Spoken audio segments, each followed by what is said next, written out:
ज्ञानाञ्जनशलाकया चक्षुरुन्मीलितं येन तस्मै श्रीगुरवे नमः।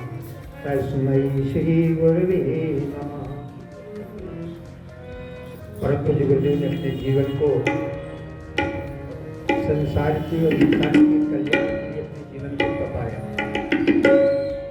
और तपाने के बाद उन्होंने जन कल्याण के लिए आज वर्तमान समय में व्यक्ति के पास सारी की सारी सुख सुविधाएं हैं, लेकिन फिर भी आदमी दुर्गा में जीवन जी रहा है।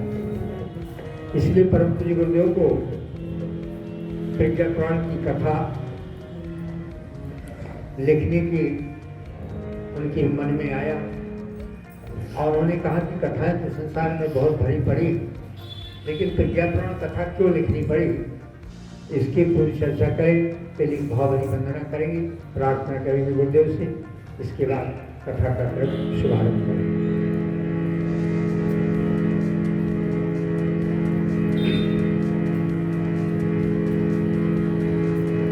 ध्यान मूलम गुरु मूर्तिम पूजा मूलम गुरुपदम मंत्रमूलं गुरुवाक्यं मोक्षमूलं गुरुकृपा मोक्षमूलं गुरुकृपा।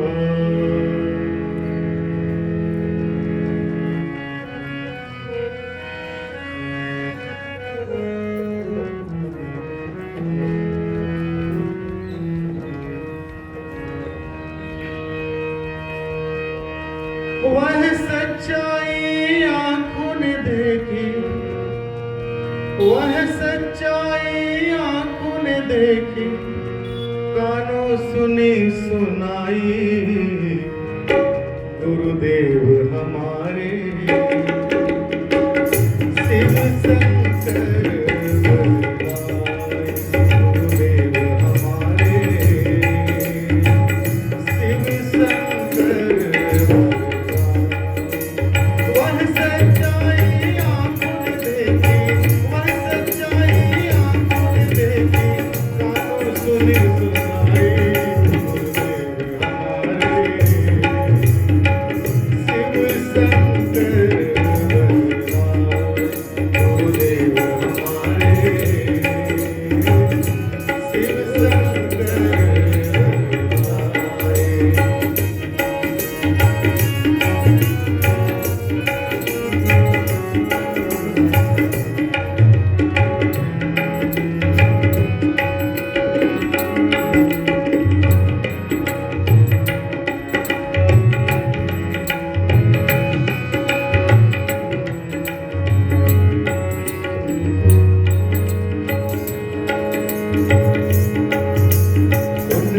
कोई आदि न देखा अंत न देखा, उनके जैसा वीर योद्धा संत न देखा।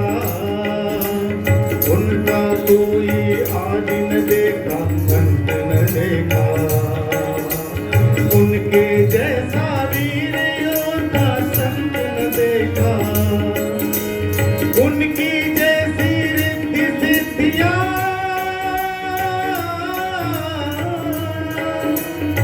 उनके जैसी रिद्धि सिद्धियां देखी नहीं दिखाई, गुरुदेव हमारे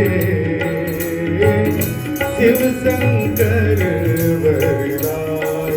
गुरुदेव हमारे शिव शंकर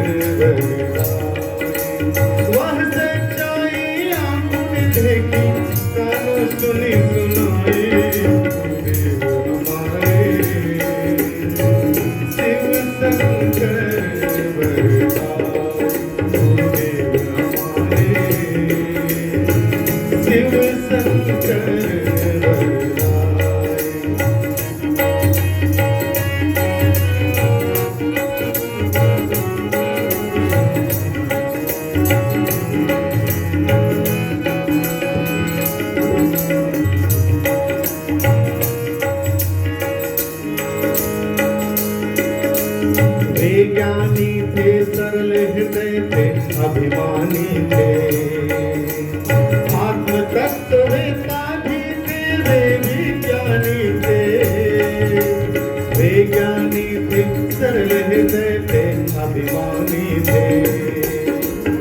आत्म तत्ववेता भी थे, वे विज्ञानी थे। नापी नहीं जा सकी अब तक, नापी नहीं जा सकी अब तक तो उनकी गहराई। मुझे हमारे शिव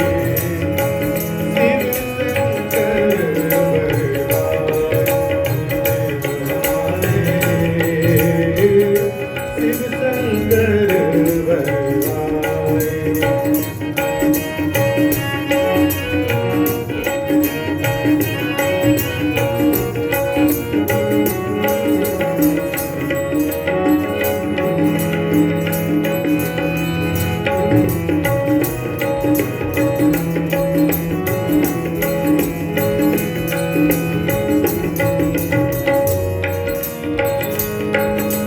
जनमानस की वे सकते थे देख न पीड़ा। असुर नाश का उनने स्वयं उठाया बीड़ा। जनमानस की वे सकते थे देख न पीड़ा। असुर नाश का उनने स्वयं उठाया बीड़ा। विषम वेदना जग की भीतर, विषम वेदना जग की भीतर, उनने स्वयं बचाए।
कहाँ पर हैं?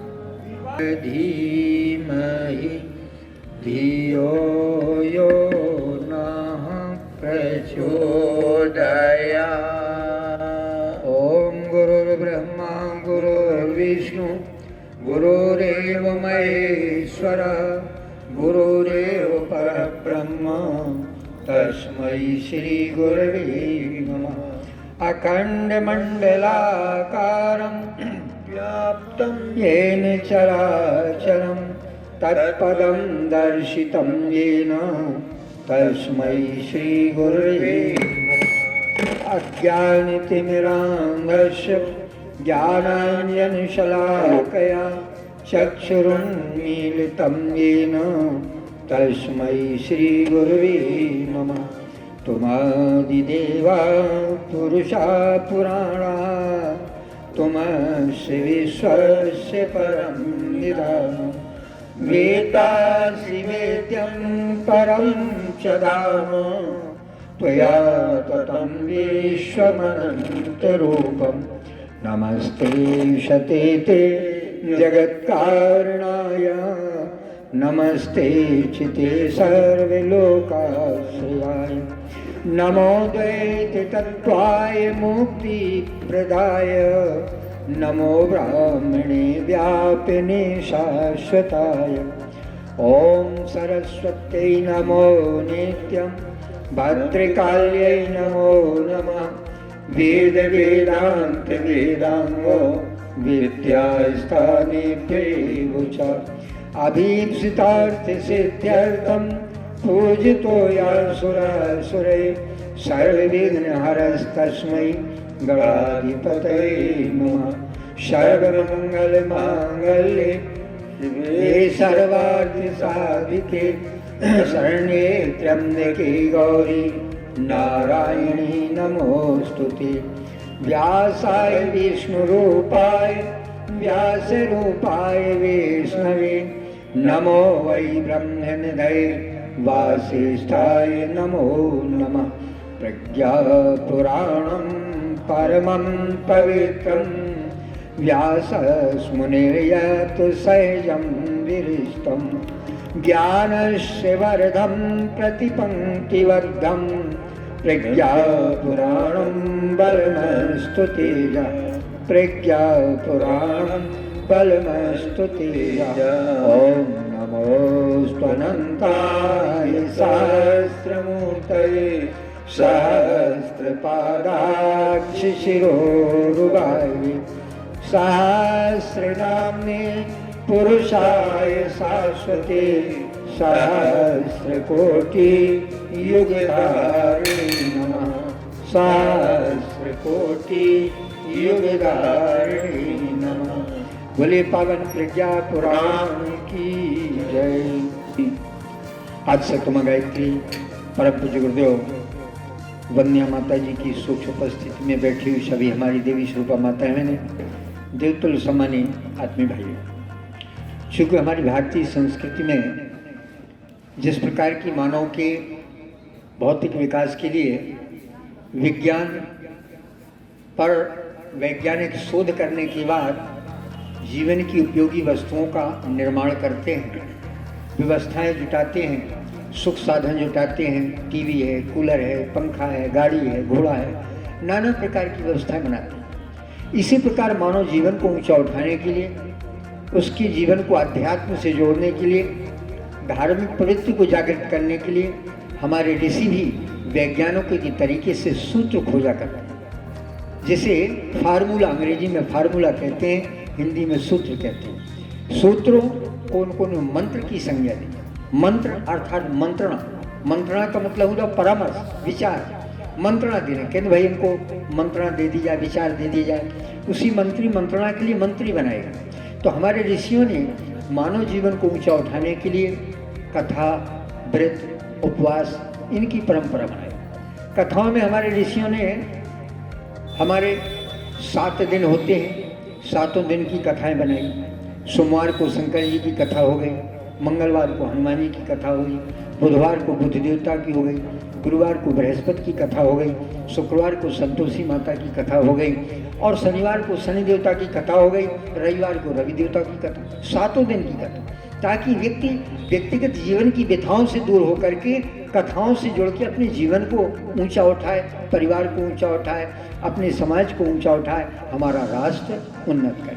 महीने में 30 दिन होते हैं, 30 दिन की भी कथा बनाती। परिवार को प्रतिपदा की कथा हो गई, परिवार गुड़ी परिवार की कथा होती, दूज को भैया दूज की कथा होती, तृतीया को हड़ताल का तीज की कथा हो गई, चतुर्थी की गणेश चतुर्थी की कथा हो गई, पंचमी को ऋषि पंचमी की कथा हो गई, षष्ठी को हल षष्ठी की कथा हो गई, सप्तमी को संतान सप्तमी की कथा हो गई, अष्टमी की अष्टमी कथा हो गई, नवमी की को नवरात्रि की और नवमियों की कथा हो गई। इस तरह हमारे ऋषियों ने एकादशी की कथा है, द्वादशी प्रदोष व्रत की कथा है, अमावस्या पर पूर्णिमा पर सत्यनारायण की कथा है। यानी कथाओं से जोड़ दिया। कथाओं से क्यों जोड़ दिया? ताकि व्यक्तिगत जीवन की व्यथाएं दूर हों और व्यक्ति अपनी कथा में जीवन जीते हुए अच्छा जीवन जी सके, इंसान नर से नारायण, पुरुष से पुरुषोत्तम बन सके। अब बात यहाँ आती कि भाई जब हमारी इतनी कथाएं हैं और पुराण भी ऋषियों ने 18 पुराण लिखे हैं, फिर 18 पुराण के बाद प्रज्ञा पुराण लिखने की क्या आवश्यकता पड़ी? 18 पुराण तो लिखे गए।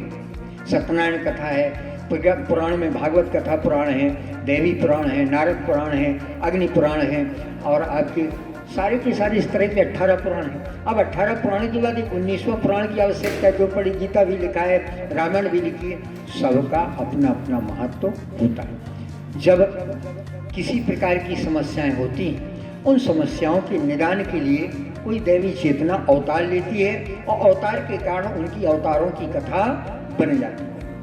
इसलिए भगवान किसने अवतार लिया? श्रीमद् भागवत कथा बन गई। राम के अवतार के लिए रामचरितमानस की कथा हो गई। जब राक्षस बढ़े, खरदूषण जैसे राक्षस हुए तो भगवान राम को अवतार लेना पड़ा, और नाना प्रकार की राक्षस शुंभ हुए तो देवी को अवतार होना पड़ा, तो देवी पुराण बन गया। इस तरह नाना प्रकार के पुराण बने। अब ये 19वां पुराण गुरुदेव को प्रज्ञा पुराण बनाने की आवश्यकता क्यों पड़ गई? इसलिए पड़ गई बहनों भाइयों, आज आदमी समझदार तो बहुत है, बुद्धि भी आदमी के पास बहुत है, चतुराई बहुत है, लेकिन फिर भी आदमी की स्वार्थ में वृत्ति है। उस स्वार्थ में वृत्ति को दूर करने के उद्देश्य से गुरुदेव ने कहा आज विचारों का प्रदूषण, उन विचारों के प्रदूषण के लिए प्रज्ञा अर्थात समझदारी को जागृत करने की आवश्यकता है। इसलिए समझदारी को जागृत करने के उद्देश्य से गुरुदेव ने पावन प्रज्ञा पुराण कथा का लेखन किया और कहा जनमानस के कल्याण के लिए, मानव के उत्थान के लिए, सद्बुद्धि के जागरण के लिए प्रज्ञा अवतार के क्रम में प्रज्ञा पुराण की कथा की आवश्यकता है। अब प्रज्ञा पुराण की कथा में कोई अलग से कथा नहीं, जैसे श्रीमद् भागवत में भगवान कृष्ण की कथा है, रामचरितमानस में राम की कथा है, देवी पुराण में देवी की कथा है, ब्रह्म पुराण में भगवान ब्रह्म की है, नारायण पुराण में नारायण भगवान की है, विष्णु पुराण में विष्णु भगवान की है, रुद्र पुराण में रुद्र भगवान की है, शिव जी की है। इस तरह नहीं, इसमें एक सामयिक परिस्थितियों को देखते हुए व्यक्ति की वर्तमान समस्याओं के समाधान के लिए गुरुदेव ने ये प्रज्ञा पुराण की कथा लिखी। तो प्रज्ञा पुराण कथा क्या है? मन के संशय को दूर करती है। जो हमारे जीवन में समस्याएं होती हैं, उन समस्याओं के समाधान के लिए कुछ गुरुदेव ने पावन प्रज्ञा पुराण लिखी। और इस पावन प्रज्ञा पुराण को गुरुदेव ने, देखिए, जैसे कि एक पुत्र मोह में धृतराष्ट्र ने पूरा का पूरा महाभारत खड़ा कर दिया, इसी प्रकार आदमी आज नाना प्रकार के मोह में उलझा हुआ है। आदमी स्वार्थ में जीवन जी रहा है। इसलिए गुरुदेव ने कहा कि जब तक व्यक्ति का जीवन स्वार्थ से हटकर के परमार्थ में नहीं होगा, तब तक बात बनेगी नहीं। तब गुरुदेव ने इस प्रज्ञा पुराण की 4 खंड लिखे। प्रथम खंड लिखा। प्रथम खंड में गुरुदेव ने लोक जिज्ञासा प्रकरण अर्थात ये आत्मदर्शन है, मनुष्य का जीवन क्यों है, सत्संग क्या होता है। दूसरा खंड गुरुदेव ने लिखा मानव जीवन को पशुता से उठा करके देवत्व की ओर आगे बढ़ाना। तीसरा गुरुदेव ने परिवार निर्माण, नारी जागरण के लिए, शिष्य निर्माण के लिए संस्कारों की परंपरा को तीसरे पुराण में दिया। और चतुर्थ खंड, जो चौथा खंड लिखा गुरुदेव ने, भारतीय संस्कृति के जागरण के लिए, व्यक्ति का हमारा परिवार और राष्ट्र जागृत हो, मनुष्य अपने जीवन को समझदारी, ईमानदारी, जिम्मेदारी, बहादुरी से समझे, इस उद्देश्य से गुरुदेव ने चतुर्थ खंड लिखे। इन 4 खंड में प्रज्ञा पुराण की कथा का शुभारंभ देवर्षि नारद तथा भगवान विष्णु के संवाद से प्रारंभ होता है। इसमें मूल वक्ता के रूप में भगवान विष्णु हैं और श्रोता के रूप में नारद जी। नारद जी ने ये कथा प्रज्ञा पुराण की महाकाल को सुनाई। महाकाल ने ऋषि परशुराम जी को सुनाई और उन्होंने दादा गुरु जिन्हें हम लोग सर्वेश्वरानंद जी कहते हैं, दादा गुरु को सुनाई। दादा गुरु ने परम पूज्य गुरुदेव को सुनाई और परम पूज्य गुरुदेव ने 4 खंडों में हम आपके जीवन को ऊंचा उठाने के लिए कथा लिखी। कथा का एक उद्देश्य होता है। कथा का उद्देश्य होता है ये हुआ कि भाई इस कान से सुना, उस कान से निकाल दिया, इससे उद्देश्य पूरा नहीं होता। उसको हृदयंगम करना पड़ता है। जो सूत्र निकल के आते हैं, जो फार्मूला निकल के आते हैं, जो मंत्र के माध्यम से विधा निकल के आती है, वो हृदयंगम करना पड़ता है। एक कोई कलाकार था, कलाकार ने 3 मूर्तियाँ बनाई। जब कलाकार ने 3 मूर्तियाँ बनाई और तीनों मूर्ति का एक का दाम 100 रुपये रख दिया, दूसरे का 200 रुपये रख दिया, तीसरे का 300 रुपये रख दिया। देखने वालों ने कहा भाई मूर्ति तो बिल्कुल एक सी है, रंग रूप एक सा है, लंबाई चौड़ाई एक सी है, देखने में तीनों मूर्ति सुंदर हैं, आखिर अंतर क्या है। कारीगर से पूछा भाई कारण क्या है, इसका 100 रुपये, इसका 200 रुपये, इसका 300 रुपये। उन्होंने कहा साहब इसका मतलब। बोले मतलब क्या है? बोले मतलब ये है, एक उन्होंने तार दिया, उन्होंने कहा इस कान से डालो और इस कान से निकालो। तो हुआ क्या कि एक कान से डाला और दूसरे कान से वो निकल गया तार। तूने कहा इसकी कीमत 100 रुपया। बोले दूसरी मूरत, दूसरी की 200 रुपये क्यों है? उन्होंने इस कान से तार डाला और मुँह से निकला, तो ने कहा इसकी 200 रुपये। और बोले तीसरी की? बोले तीसरी की कीमत ये है कि इस कान से डाला और वो हृदय में गया, बाहर निकला। इसी प्रकार जो सत्संग का क्रम होता, सत्संग में जो हम आप आते हैं, कुछ ऐसे इस कान से सुना, इस कान से निकाल दिया, तो कथा का कोई मतलब उद्देश्य पूरा नहीं होता है। भाई सत्यनारायण की कथा सुन ली, एक दंड हमसाने ऋषिया सोन खाद्या पप्रक्ष मुनरिया, पंडित जी सुनाई कि लीलावती कलावती की कथा सुनी और मैं कहा साहब पुण्य मिल गया, प्रसाद क्या, संघ जाला भजी, आरती हो गई, चला। सत्य के स्वरूप को जीवन में समझा ही नहीं गया। सत्यनारायण की कथा क्या है? सत्य को जीवन में अपनाना। हम गीता की सौगंध खाते हैं, हम रामायण की सौगंध खाते हैं और खाने के बाद फिर भी आदमी झूठ बोलता है। शमशान घाट में जाता है, आदमी कहता है राम नाम सत्य है, सत्य बोलो मुक्ति है, लेकिन जैसे ही लौट के आता है फिर उसी गोरख धंधे में आदमी उलझ जाता है, उसी गोरख धंधे में उलझ जाता है, फिर वो सब भूल जाता है। यानी तो फिर सत्यनारायण कथा सुनने से लाभ क्या हुआ? सत्यनारायण कथा सुनने से फिर कोई लाभ नहीं हुआ। तो जो तीसरी मूर्ति थी, दूसरी मूर्ति, तो उन्होंने एक कान से सुना और दूसरों तक वो सुना दिया, मुँह से निकाल दिया, वो भी वहाँ खत्म हो गया, लेकिन उसकी कीमत 200 रुपये रखी। तीसरी मूर्त की कीमत 300 रुपये थी। उसने तार डाला और तार डाल करके हृदय में गया, फिर बाहर वो निकला। इसी प्रकार जो सूत्र हमारी समझ में आए, क्योंकि सत्संगति दुर्लभ संसारा, निमिष दंड भर एक कई बार। सत्संग का सुयोग थोड़ा सा मिल जाए तो बड़ा सौभाग्य समझना चाहिए। तो सत्संग में जो सूत्र मिले उसको हृदयंगम करना चाहिए, हृदय में धारण करना चाहिए। इसीलिए तीसरी मूर्त की कीमत 300 रुपये थी। परम पूज्य गुरुदेव ने कहा आज आदमी के अंदर एक दूसरे के ऊपर विश्वास खत्म हो गया। मालिक को नौकर पर विश्वास नहीं, अधिकारी को कर्मचारी पर विश्वास नहीं, पति पत्नी को एक दूसरे पर विश्वास नहीं, परिवार में एक दूसरे पर विश्वास नहीं। क्यों? घर में तिजोरी में बंद किया जाता है। यदि विश्वास होता, बहू भी है घर में, बेटा भी है, बच्चे भी हैं, सब में विश्वास नहीं है तो फिर तिजोरी में ताला बंद करने की क्या जरूरत? खुला रखना चाहिए। बहुत पहले पुराने लोग बताते हैं कि जब कोई ऐसा समय था घरों में ताला नहीं डलता और लोग अपने काम से निकल जाते थे, ताला बंद खुला रहता था, ना कोई चोर था ना कोई डकैत था, सब अपनी मेहनत करते थे, अपनी स्वतंत्र रहते थे। क्यों? एक दूसरे पर विश्वास था। आज आदमी का विश्वास उठ गया है, आदमी एक दूसरे को धोखे में डालता है। एक कथा आती है पावन प्रज्ञा पुराण में कि एक हंस उड़ करके जा रहा था, घनघोर बरसात हुई, आंधी तूफान आया। जब आंधी तूफान आया तो आंधी तूफान आने पर वो हंस एक पेड़ के ऊपर बैठ गया। हंस जब एक पेड़ के ऊपर बैठ गया और पेड़ के ऊपर बैठ के पानी बरसने लगा, जब पानी बरसा तो उसी पेड़ के नीचे एक चूहे का बिल था। अब चूहे का बिल था, पानी उसके बिल में घर में घुस गया चूहे के, चूहे बाहर निकला। चूहा जैसे ही बाहर निकला तो अब वो ठंड से कांपने लगा। अब ठंड से कांपने लगा, हंस को दया आई। हंस ने सोचा कि अरे भाई ये बेचारा चूहा परेशान है, इसकी रक्षा करनी चाहिए, इसकी मदद करनी चाहिए। उसके अंदर ये भावना जागृत हुई और वो नीचे आया हंस, आके उसको पंख से ढक लिया, पंख से ढक लिया। अब चूहे को गर्मी मिली, चूहा बड़े आराम से बैठ गया।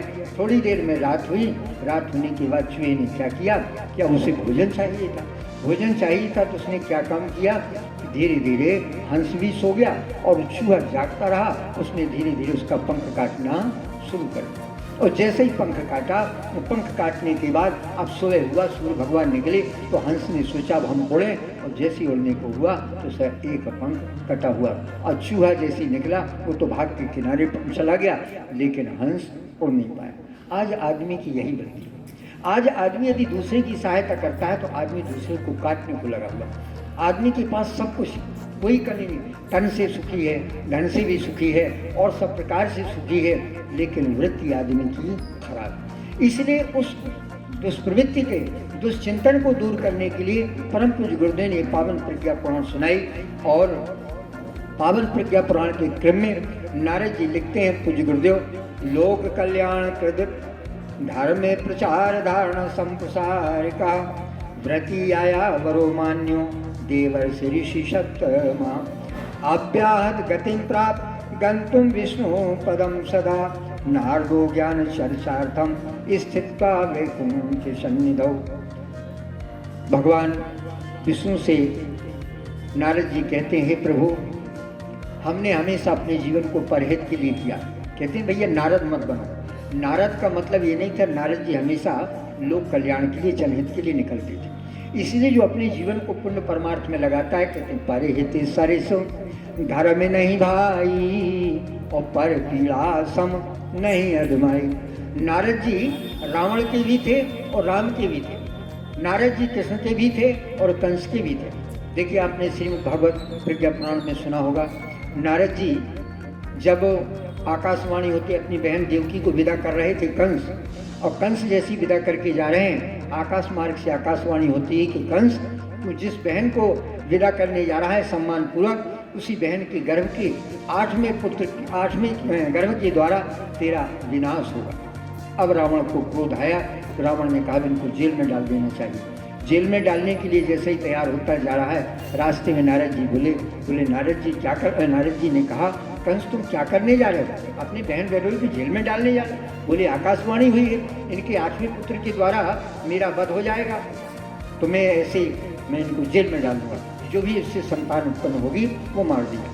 तो उन्होंने कहा तू 8वें तक कब तक इंतजार करेगा, क्योंकि भगवान की लीला होती है यदा यदा ही धर्म ग्लानिर्भवति भारत अभ्युत्थानम् अधर्मस्तदात्मानं सृजामि। जब तक पाप बढ़ता नहीं है धरती पर, तब तक भगवान अवतार नहीं लेते, क्योंकि लिखा है ना गोस्वामी जब जब हो धर्म की हानि और बाढ़े असुर अधम अभिमान। तो बता दी आई नहीं। बोलो गायत्री माता की जय, पावन प्रज्ञा पुराण की जय।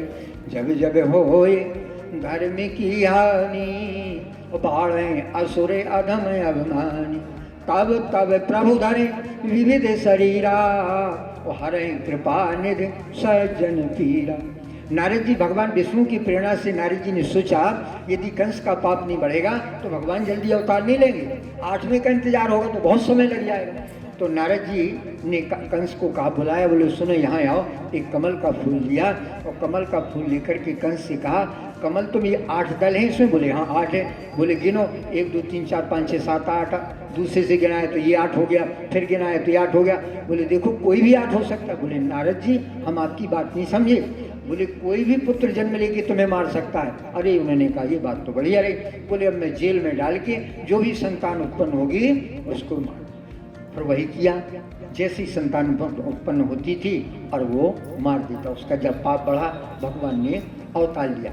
इसलिए धरती पर जब पाप बढ़ता है भगवान किसी न किसी रूप में अवतार लेते हैं। तो नारद जी कल्याण की भावना से चलते, लेकिन भगवान की एक लीला होती है। कहते हैं एक बार जब नारद जी जा रहे थे तो उन्होंने देखा कि देव मार्ग से कुछ दूत आ रहे थे, देवदूत आ रहे थे। जब देवदूत रास्ते में आ रहे थे तो देवदूतों से नारद जी ने पूछा, नारद जी ने कहा भाई आप बहुत बड़ी लिस्ट लेके जा रहे हैं, इस आपकी लिस्ट में क्या है? उन्होंने कहा जो भगवान का भजन करते हैं उनकी मेरे पास लिस्ट है। तो नारद जी ने सोचा हम भी तो भगवान का भजन करते हैं, देखें तो सही इसमें लिस्ट में हमारा नाम है कि नहीं। नारद जी ने जैसे देखा तो देखने के बाद क्या देखा, उसमें नारद जी का कहीं नाम नहीं था। नारद जी बड़े दुखी हुए कि हम तो लोग कल्याण के लिए जीवन जीते हैं और भगवान के लिए भजन करते हैं, लेकिन हमारा लिस्ट में नाम ही नहीं। तो नारद जी दुखी होकर के जैसे ही आगे विष्णुलोक को जा रहे थे, आगे बढ़े। आगे जाने के बाद नारद जी ने क्या देखा कि नारद जी ने आगे चलते हैं और देखा कि दूसरे देवदूत आ रहे हैं लिस्ट लेकर के। उनसे कहा भैया आप भी कोई लिस्ट लेके जा रहे हैं, सूची लेके? क्या है? बोले इसमें आप देखो कि आपका नाम है। नारद जी ने जैसी वो सूची देखी, नारद जी का सबसे पहले नाम था। तो देवदूत से पूछा कि भाई इसमें हमारा सबसे पहले नाम क्यों है? बोले ये वो लिस्ट है जो भगवान जिनका भजन करते हैं, यानी भगवान जिनकी याद करते हैं। इसलिए बहनों भाइयों, गायत्री परिवार वाले अपना समय, अपना श्रम, अपना साधन लोक कल्याण के लिए लगाते हैं, तो गायत्री परिवार को भगवान का ज़्यादा नाम लेने की आवश्यकता नहीं पड़ती। क्यों? भगवान खुद ही उनका नाम लेते हैं। क्योंकि हनुमान जी को देखा ना, हनुमान जी का संकल्प था राम काज कीन्हे बिना मोहे कहाँ विसर। हनुमान जी हमेशा एक टांग पर खड़े रहते थे। क्यों खड़े रहते थे? उनका एक लक्ष्य था, भगवान का काम होना चाहिए। आप यहाँ गायत्री परिवार की भाई बहन सोचते हैं हमारे जगनेर की, भाई नाम कितना अच्छा है जगनेर का। क्यों जगनेर रखा गया? अरे नर माने जग पहले और नर बाद में, अर्थात क्या मतलब हुआ? अरे नरो, अरे इंसान जागो, इसलिए आपका नाम जगनेर रखा गया। यहाँ के इंसान जाग जाएं, जागृत हो जाएं, तब जगनेर हुआ। लेकिन सोते ही बने रहे, जागे नहीं, तो जगनेर नाम से क्या फायदा हुआ। इसलिए गायत्री परिवार के भाई बहनें मिल करके आप सबके सहयोग से यहाँ कार्यक्रम कराते हैं, ताकि जगनेर की भाई जागृत हो जाए। आप सब जागृत आत्माएं हैं। नारद जी ऐसे ही जागृत आत्मा थे। आगे पावन प्रज्ञा पुराण में लिखते हैं, एकदा हृदय तस्व जिज्ञासा समुपस्थिता ब्रह्म विद्यावगाहाय काल उच्चैस्तु प्राप्यति साम्यानानां जनानां तु मनसा सा स्थिति सदा चंचलास्ति नाते कर्तुं समर्थाधिकं क्वचित्। जब देवर्षि नारद पृथ्वीलोक की स्थिति देख करके व्याकुल हुए, एक बार क्या हुआ, नारद जी भगवान विष्णु के पास पहुँचे। उनसे कहा, प्रभु जी आज संसार में सब प्रकार का आनंद ही आनंद है। बोले कैसे? बोले एक रावण था, एक रावण ने क्या किया, एक रावण ने अग्नि को पाटी से बांध लिया, काल को पाटी से बांध लिया, जल को पाटी से बांध लिया, सभी को पाटी से बांध लिया। सुना है ना आपने कि रावण ने सबको बांध लिया था। उन्होंने कहा आज का इंसान जो कलयुग का इंसान है, इसने तो जल को भी अपने बस में कर लिया है, बिजली अग्नि को अपने बस में कर लिया है, और समय को भी अपने बस में कर लिया है। कैसे? देखिए, नल की टोंटी घुमाते हैं तो जल देवता प्रकट हो जाती है ना। और लाइटर लिया और गैस चूल्हे की टोंटी घुमाई। अभी हम लोग नहा रहे थे, भाई साहब अग्रवाल जी के यहाँ रुके हैं, भैया आए इनके, और महाराज जी को इनको समझा रहे थे मिश्रा जी को, देखो नंबर 1 में टोंटी घुमाओ, नंबर 2 में स्विच ऑन करो और पानी गर्म मिल जाएगा। यही ना लाइटर करते हो, अग्नि देवता प्रकट हो जाते हैं। पवन देवता बटन दबाया, पंखा चलने लगा, कूलर चलने लगा, हर आदमी की बस में हो गया। अग्नि देवता बस में हो गया, जल देवता बस में हो गया, पवन देवता बस में हो गया, सब कुछ बस में ना। और काल देवता यानी समय तो इतना है। मोबाइल में भाई साहब कहा कि आप अपना व्हाट्सएप नंबर दीजिए अग्रवाल जी भाई साहब, और हमने कहा ठीक है, हमने अपना व्हाट्सएप नंबर दे दिया। बोले हम आपको पूरे नक्शे की लोकेशन भेजे दे रहे कि जगनेर कहाँ है, आपको खोजना नहीं पड़ेगा। और हम लोग गाड़ी से इन्होंने नक्शा भेज दिया, उसी को नक्शे को देखते हुए और हम यहाँ आ गए। यानी समय बंधा हुआ। आप अपने मोबाइल में ट्रेन देख रहे हैं, हमारी ट्रेन कहाँ चल रही है, हमारी सीट कहाँ है, रिजर्वेशन कर लिए। समय भी आदमी ने अपने हाथ में बांध दिया। तो नारद जी बोले भगवान विष्णु से, बोले प्रभु जी ये तो इंसान, आज कलयुग का इंसान तो कल माने होता मशीन, ये मशीनरी युग है। आदमी मशीन की तरह जीवन जीने लगा। एक रावण पैदा हुआ था जिसने काल अग्नि को, हवा को, जल को, सबको पानी से बांध दिया था। आज तो हर इंसान ने अपनी बस में कर लिया। तो भगवान विष्णु बोले नारद तुम्हारी समझ तो ठीक नहीं है। बोले क्यों? बोले जाके तो देखो, सब कुछ है आदमी के पास, लेकिन सब कुछ होते हुए आदमी बेचैन है, परेशान है। बोले कैसे? बोले आप जाइए। भगवान की बात सुन के नारद जी वहाँ से चले और चलते हुए पृथ्वीलोक पर आए। और जैसे ही पृथ्वीलोक पर आते हैं, पृथ्वीलोक पर आने के बाद जिज्ञासा नारदास्तु ज्ञात्वा समुदे हरि उवाच च महर्षि त्वाम् आत्मन्ये मनीषितम् अचिंत्य चिंतना जाता अयोग्याचरणास्तथा फलता रोग शोकार्ति कलह क्लेशनाशिनम। भगवान विष्णु बोले नारद सब कुछ होते हुए आदमी क्लेश से, दुख से, बीमारी से परेशान। कारण क्या है? आदमी का चिंतन ठीक नहीं। चिंतन ठीक ना होने से व्यक्ति का चरित्र ठीक नहीं, और चरित्र ठीक ना होने से आदमी का व्यवहार ठीक नहीं। आदमी स्वार्थ में जीवन जी रहा है, स्वार्थ में जीवन जी रहा है। कैसे? एक हरिद्वार की बात है। हरिद्वार में एक सरदार जी थे। सरदार जी हरिद्वार घूमने के लिए आए थे और एक ट्रेन में उनका रिजर्वेशन था, लेकिन उनको हरिद्वार में कुंभ लगा हुआ था। कुंभ के कारण उन्होंने कहा तुम कुंभ का पूरा आनंद लेंगे, और उन्होंने रिजर्वेशन उनका कैंसिल हो गया। लेकिन घर से सूचना आई कि आप जितनी जल्दी हो घर आ जाओ, यहाँ बड़ी समस्या आ गई। तो उन्होंने कहा ठीक है। अब वो रिजर्वेशन तो ख़त्म हो गया था। तो सरदार जी पहुँचे, और सरदार जी पहुँचे, उनने सोचा अरे यहाँ तो बहुत भीड़, कुंभ की भीड़, ट्रेन में तो जगह ही नहीं, करना क्या चाहिए। अब उनके दिमाग में अचिंत्य चिंतन हुआ। कैसा चिंतन हुआ? उन्होंने सोचा ऐसा किया जाए, बाजार में जा रही ट्रेन तो अभी खड़ी हुई है, और एक रबर का सांप लिया जाए, और रबर का सांप लेंगे और डिब्बा में रख देंगे। कहीं सांप सांप सांप सांप सांप आया तो सब लोग उस सांप को, रबर के सांप को दे करके और घबरा जाएं। अब रिमोट से चलने लगी ना, हर का पुतले गाड़ी चलने लगी रिमोट से, छोटी छोटी बच्चों की, ऐसी सांप भी रिमोट से चल रहा था। और धीरे से जेब के बगल से उसने रिमोट दबाया, सांप चलने लगा, और डिब्बे में सब लोग घबरा गए, सब डिब्बा खाली हो गया।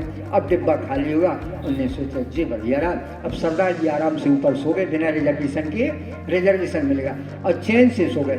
थोड़ी देर में बात पहुंची स्टेशन मास्टर के पास। सरदार साहब तो सो गए और सोने के बाद स्टेशन मास्टर के पास बात पहुंची। जैसे ही स्टेशन मास्टर को पता लगा, उन्होंने कहा भाई यदि उसमें सांप है उस बोगी को काट दिया जाए। उस बोगी को काट के अलग कर दिया और सरदार जी पर सो गए और दूसरी बोगी जुड़ी और ट्रेन तो चली गई। अब सवेरा हो गया। अब जैसे ही सवेरा हुआ वहाँ स्टेशन पर चाय वाले आए, चाय चाय चाय, तो उन्होंने सोचा चाय पी ले, सवेरा हो गया, हमारा घर आया कि नहीं आया। बोले भाई ये कौन सी स्टेशन है? बोले हरिद्वार है। बोले हरिद्वार? हम रात में बैठे थे, सवेरा हो गया, हरिद्वार ही में। अब वो डिब्बा तो कट गया। आदमी अपने स्वार्थ में उन्होंने सांप बना के बैठे, लेकिन आदमी वहीं का वहीं रह गया।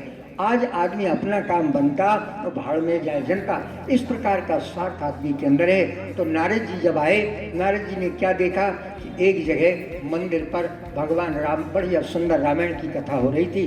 पंडित जी बड़े अच्छे ढंग से कथा सुना रहे थे। कथा में राम भरत मिलाप की चर्चा हो रही थी। भरत मिलाप की चर्चा आपने सुना, चित्रकूट में जब राम और भरत गले मिले हैं तो पत्थर भी पिघल गया था। आज भी उनके भरत और राम के चिन्ह बने हुए, लोग दर्शन करने के लिए चित्रकूट में जाते हैं तो देखते हैं उस स्थान को, उनके चिन्ह बने। इतनी उनके अंदर ममता थी, भाई भाई में इतना प्रेम था। तो भरत और राम का मिलाप की कथा हो रही थी। नारद जी साधु वेश में वहाँ बैठ गए और प्रेम से वो कथा सुनने लगे।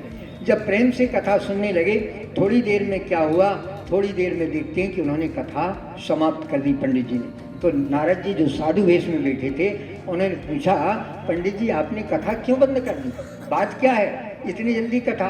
बोले आपको पता नहीं? बोले क्या? बोले हमारा एक भाई है छोटा, उसने अपने खेत की मेड़ हमारी तरफ को दबा ली थी, तो हमने उसकी खूब पिटाई की और वो खून खच्चर हो गया। मुकदमा चल रहा है, आज मुकदमे की अंतिम तारीख है। यदि हम जीत गए मुकदमा तो आपको बढ़िया रामायण सुनाएंगे और प्रसाद भी खिलाएंगे।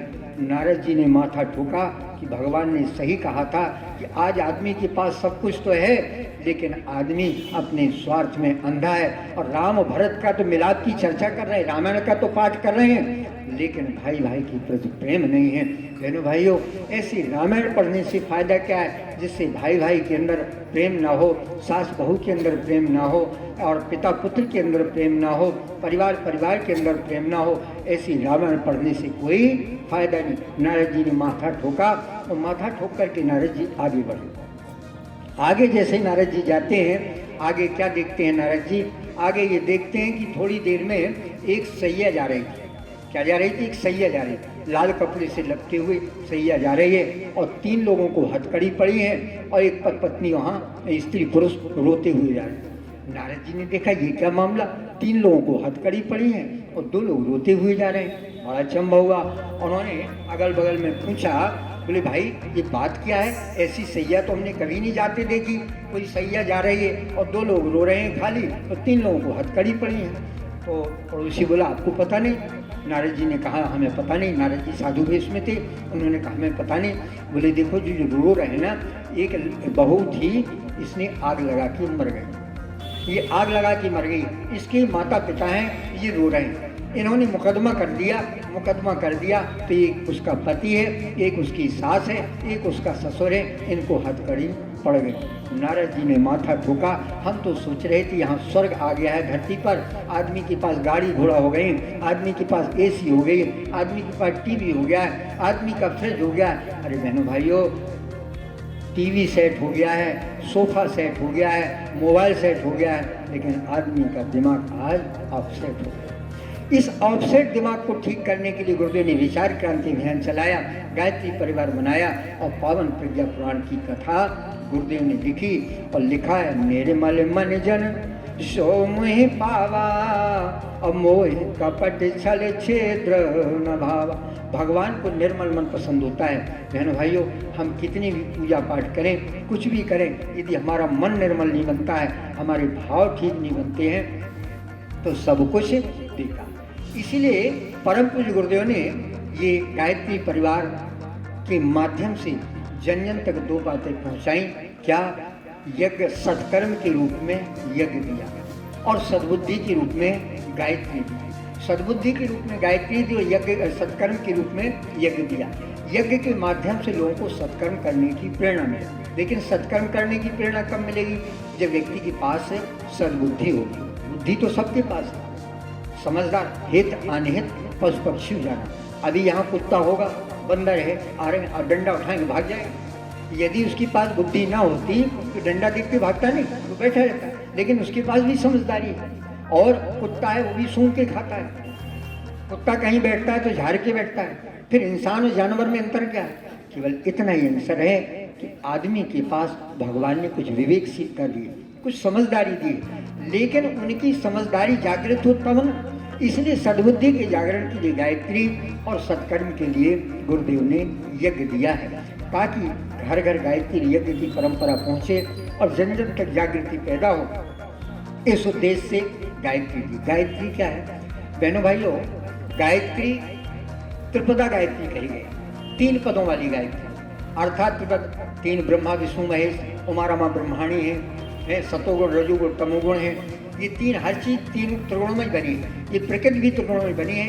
इस त्रिगुणमय शक्ति को जो नियंत्रण करने की सामर्थ्य जिसमें है वो गायत्री। ऐसी गायत्री में बहुत बड़ी सामर्थ्य। एक कहानी आती है, शायद अखंड युग में प्रकाशित हुई थी, आपने पढ़ी हो ना पढ़ी हो। कहते हैं कि एक बार एक कोई गांव क्षेत्र था, रास्ते में एक बगीचा पड़ता, एक नदी पड़ती, नदी के पार एक गाँव था। तो एक व्यक्ति का नियम था कि रोजाना कुछ मिठाई, कुछ पकवान, जैसे आज हलवा आप लोगों ने खाया, पकौड़ी आप लोगों ने खाई, इसी तरह वो पकौड़ी, कुछ हलवा, कुछ जलेबी बना करके बेचने के लिए बगीचा से उतर के गाँव में जाया करता। गाँव में जाया करता और रोज का उसका नियम था। अब संयोग से गर्मी का दिन आया, गर्मी के दिन हुआ, थोड़ी देर के लिए उस बगीचे में लौट करके वो विश्राम करता था, विश्राम किया करता। अब विश्राम करने के बाद उसका नित्य नियम बन गया। और उसका एक नियम था कि वो रास्ते में गायत्री चालीसा, हनुमान चालीसा और घर में बैठ के गायत्री मंत्र का जप करके तब आके जाए अपने काम के लिए वो निकलता था। उसका एक नियम था। अब संयोग से अमावस्या की रात थी, घनघोर अंधेरी रात हुई। उस अंधेरी रात में वो लौट के आया तो थोड़ा देर हो गई। उसने सोचा थोड़ी देर हम बगीचा में विश्राम कर ले। जैसे थोड़ी देर के लिए बगीचा में विश्राम करने के लिए लेटा, तो जैसे ही लेटा उसको नींद आ गई। जब नींद आ गई तो वो उठा। जैसे ही उठता है, उठने के बाद देखा कि चारों तरफ अंधेरा हो गया और वो घबराने लगा। लेकिन थोड़ी दूर में क्या देखता है? थोड़ी दूर वो देखता है कि एक जो पेड़ हैं, पेड़ों पर कुछ उछल कूद हो रही और बिजली चमक रही, बुझ जा रही, चमक रही, बुझ जा रही, ऐसे लगता कोई हलचल हो रही। तो थोड़ा डरने लगा, उसे भय हुआ, कहीं ऐसा तो नहीं, भूत तो नहीं, भूत प्रेत तो नहीं, तो जंगल है, एकांत है, भूत प्रेत का उसको भय हुआ। इतने में थोड़ी देर में क्या दिखता है? एक बड़ा भूत बिल्कुल निराकार होकर बड़ा सा शरीर उसकी तरफ आने लगा, प्रकाश आया, बेचारा घबराने लगा। वो घबराने लगा तो जैसे ही घबराया उसने तुरंत गायत्री मंत्र का जाप प्रारंभ कर दिया और गायत्री मंत्र जोर जोर से बोलने लगा। जैसे ही गायत्री मंत्र से जोर जोर से बोलने लगा, वो भूत छोटे रूप में हो गया। और छोटे अखंड युग में पत्रिका मार्च 2022 में प्रकाशित हुई है। मार्च 2022 की आप लोग पत्रिका पढ़ेंगे, उसमें एक घटना प्रत्यक्ष दी गई। उसमें लिखा कि वो जब घबराने लगा तो वो भूत छोटा हो गया गायत्री मंत्र के प्रभाव से। और जैसे ही छोटा हुआ तो छोटा होने के बाद वो भूत आया। बोले आपको घबराने की जरूरत नहीं। बोले क्यों? बोले मैं भूत हूँ। तो बोले तुम भूत हो, मुझे तो डर लग रहा। बोले नहीं, तुम्हारे पास कोई दैवी चेतना शक्ति है, उस चेतना शक्ति के प्रभाव से तुम्हें डरने की आवश्यकता नहीं है। तो बोले ये हलचल कैसी हो रही थी? अब वो हिम्मत हुई उसे। बोले मैं तुम्हें डराने नहीं आया हूँ, मैं तुम्हारी शक्ति को समझने आया था, लेकिन तुम्हारे पास गायत्री की बहुत बड़ी शक्ति है। तो बोले ये हलचल क्या हो रही थी? उसने कहा। तो बोला भूत बोला कि ये सब उछल कूद कर रहे थे, ये तुम्हें खाने के लिए दौड़ रहे थे, मैं इनको मार रहा था, परेशान कर रहा था ताकि तुम्हें खा ना सके। आज यहाँ तो कोई जिंदा हो गया नहीं है, रात में जो आया सो शांत होके गया है, इसलिए तुम भागो, तुम्हारे पास शक्ति है, कोई शक्ति है जिस कारण तुम बच गए।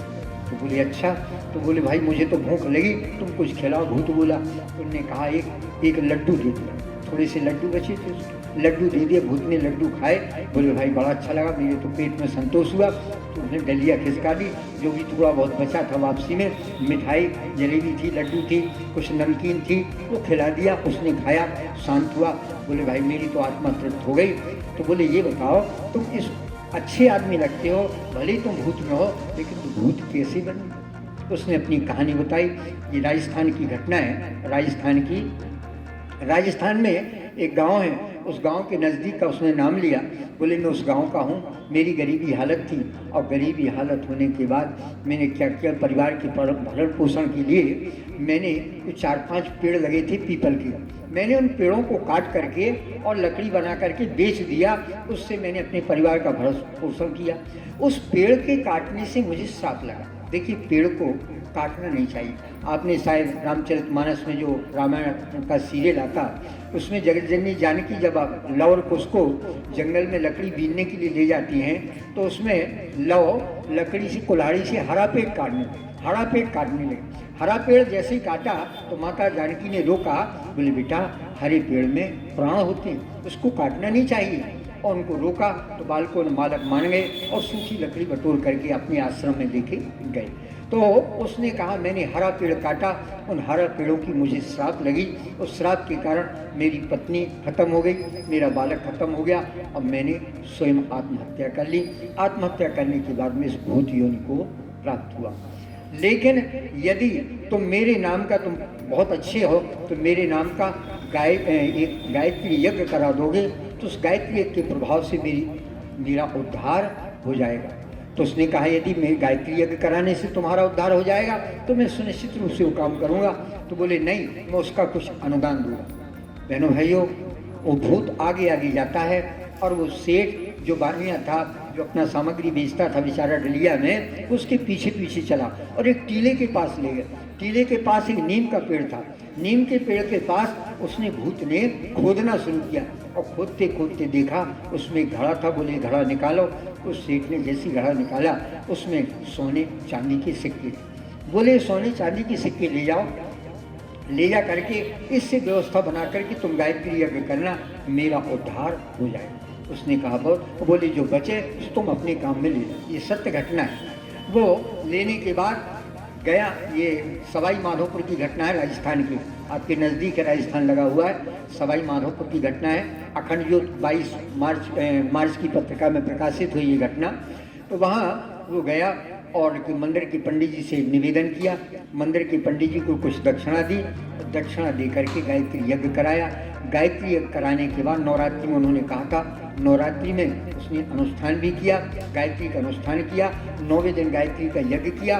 और यज्ञ करने के बाद उसी दिन शाम को उसको सपना देता है वो जो प्रेतियों में था कि तुमने मेरे साथ बड़ा उपकार किया, अब मैं परिवार सहित मेरा कल्याण हो गया, मेरा परिवार सहित उत्थान हो गया है, और मैं आपका बहुत बहुत आभारी हूँ।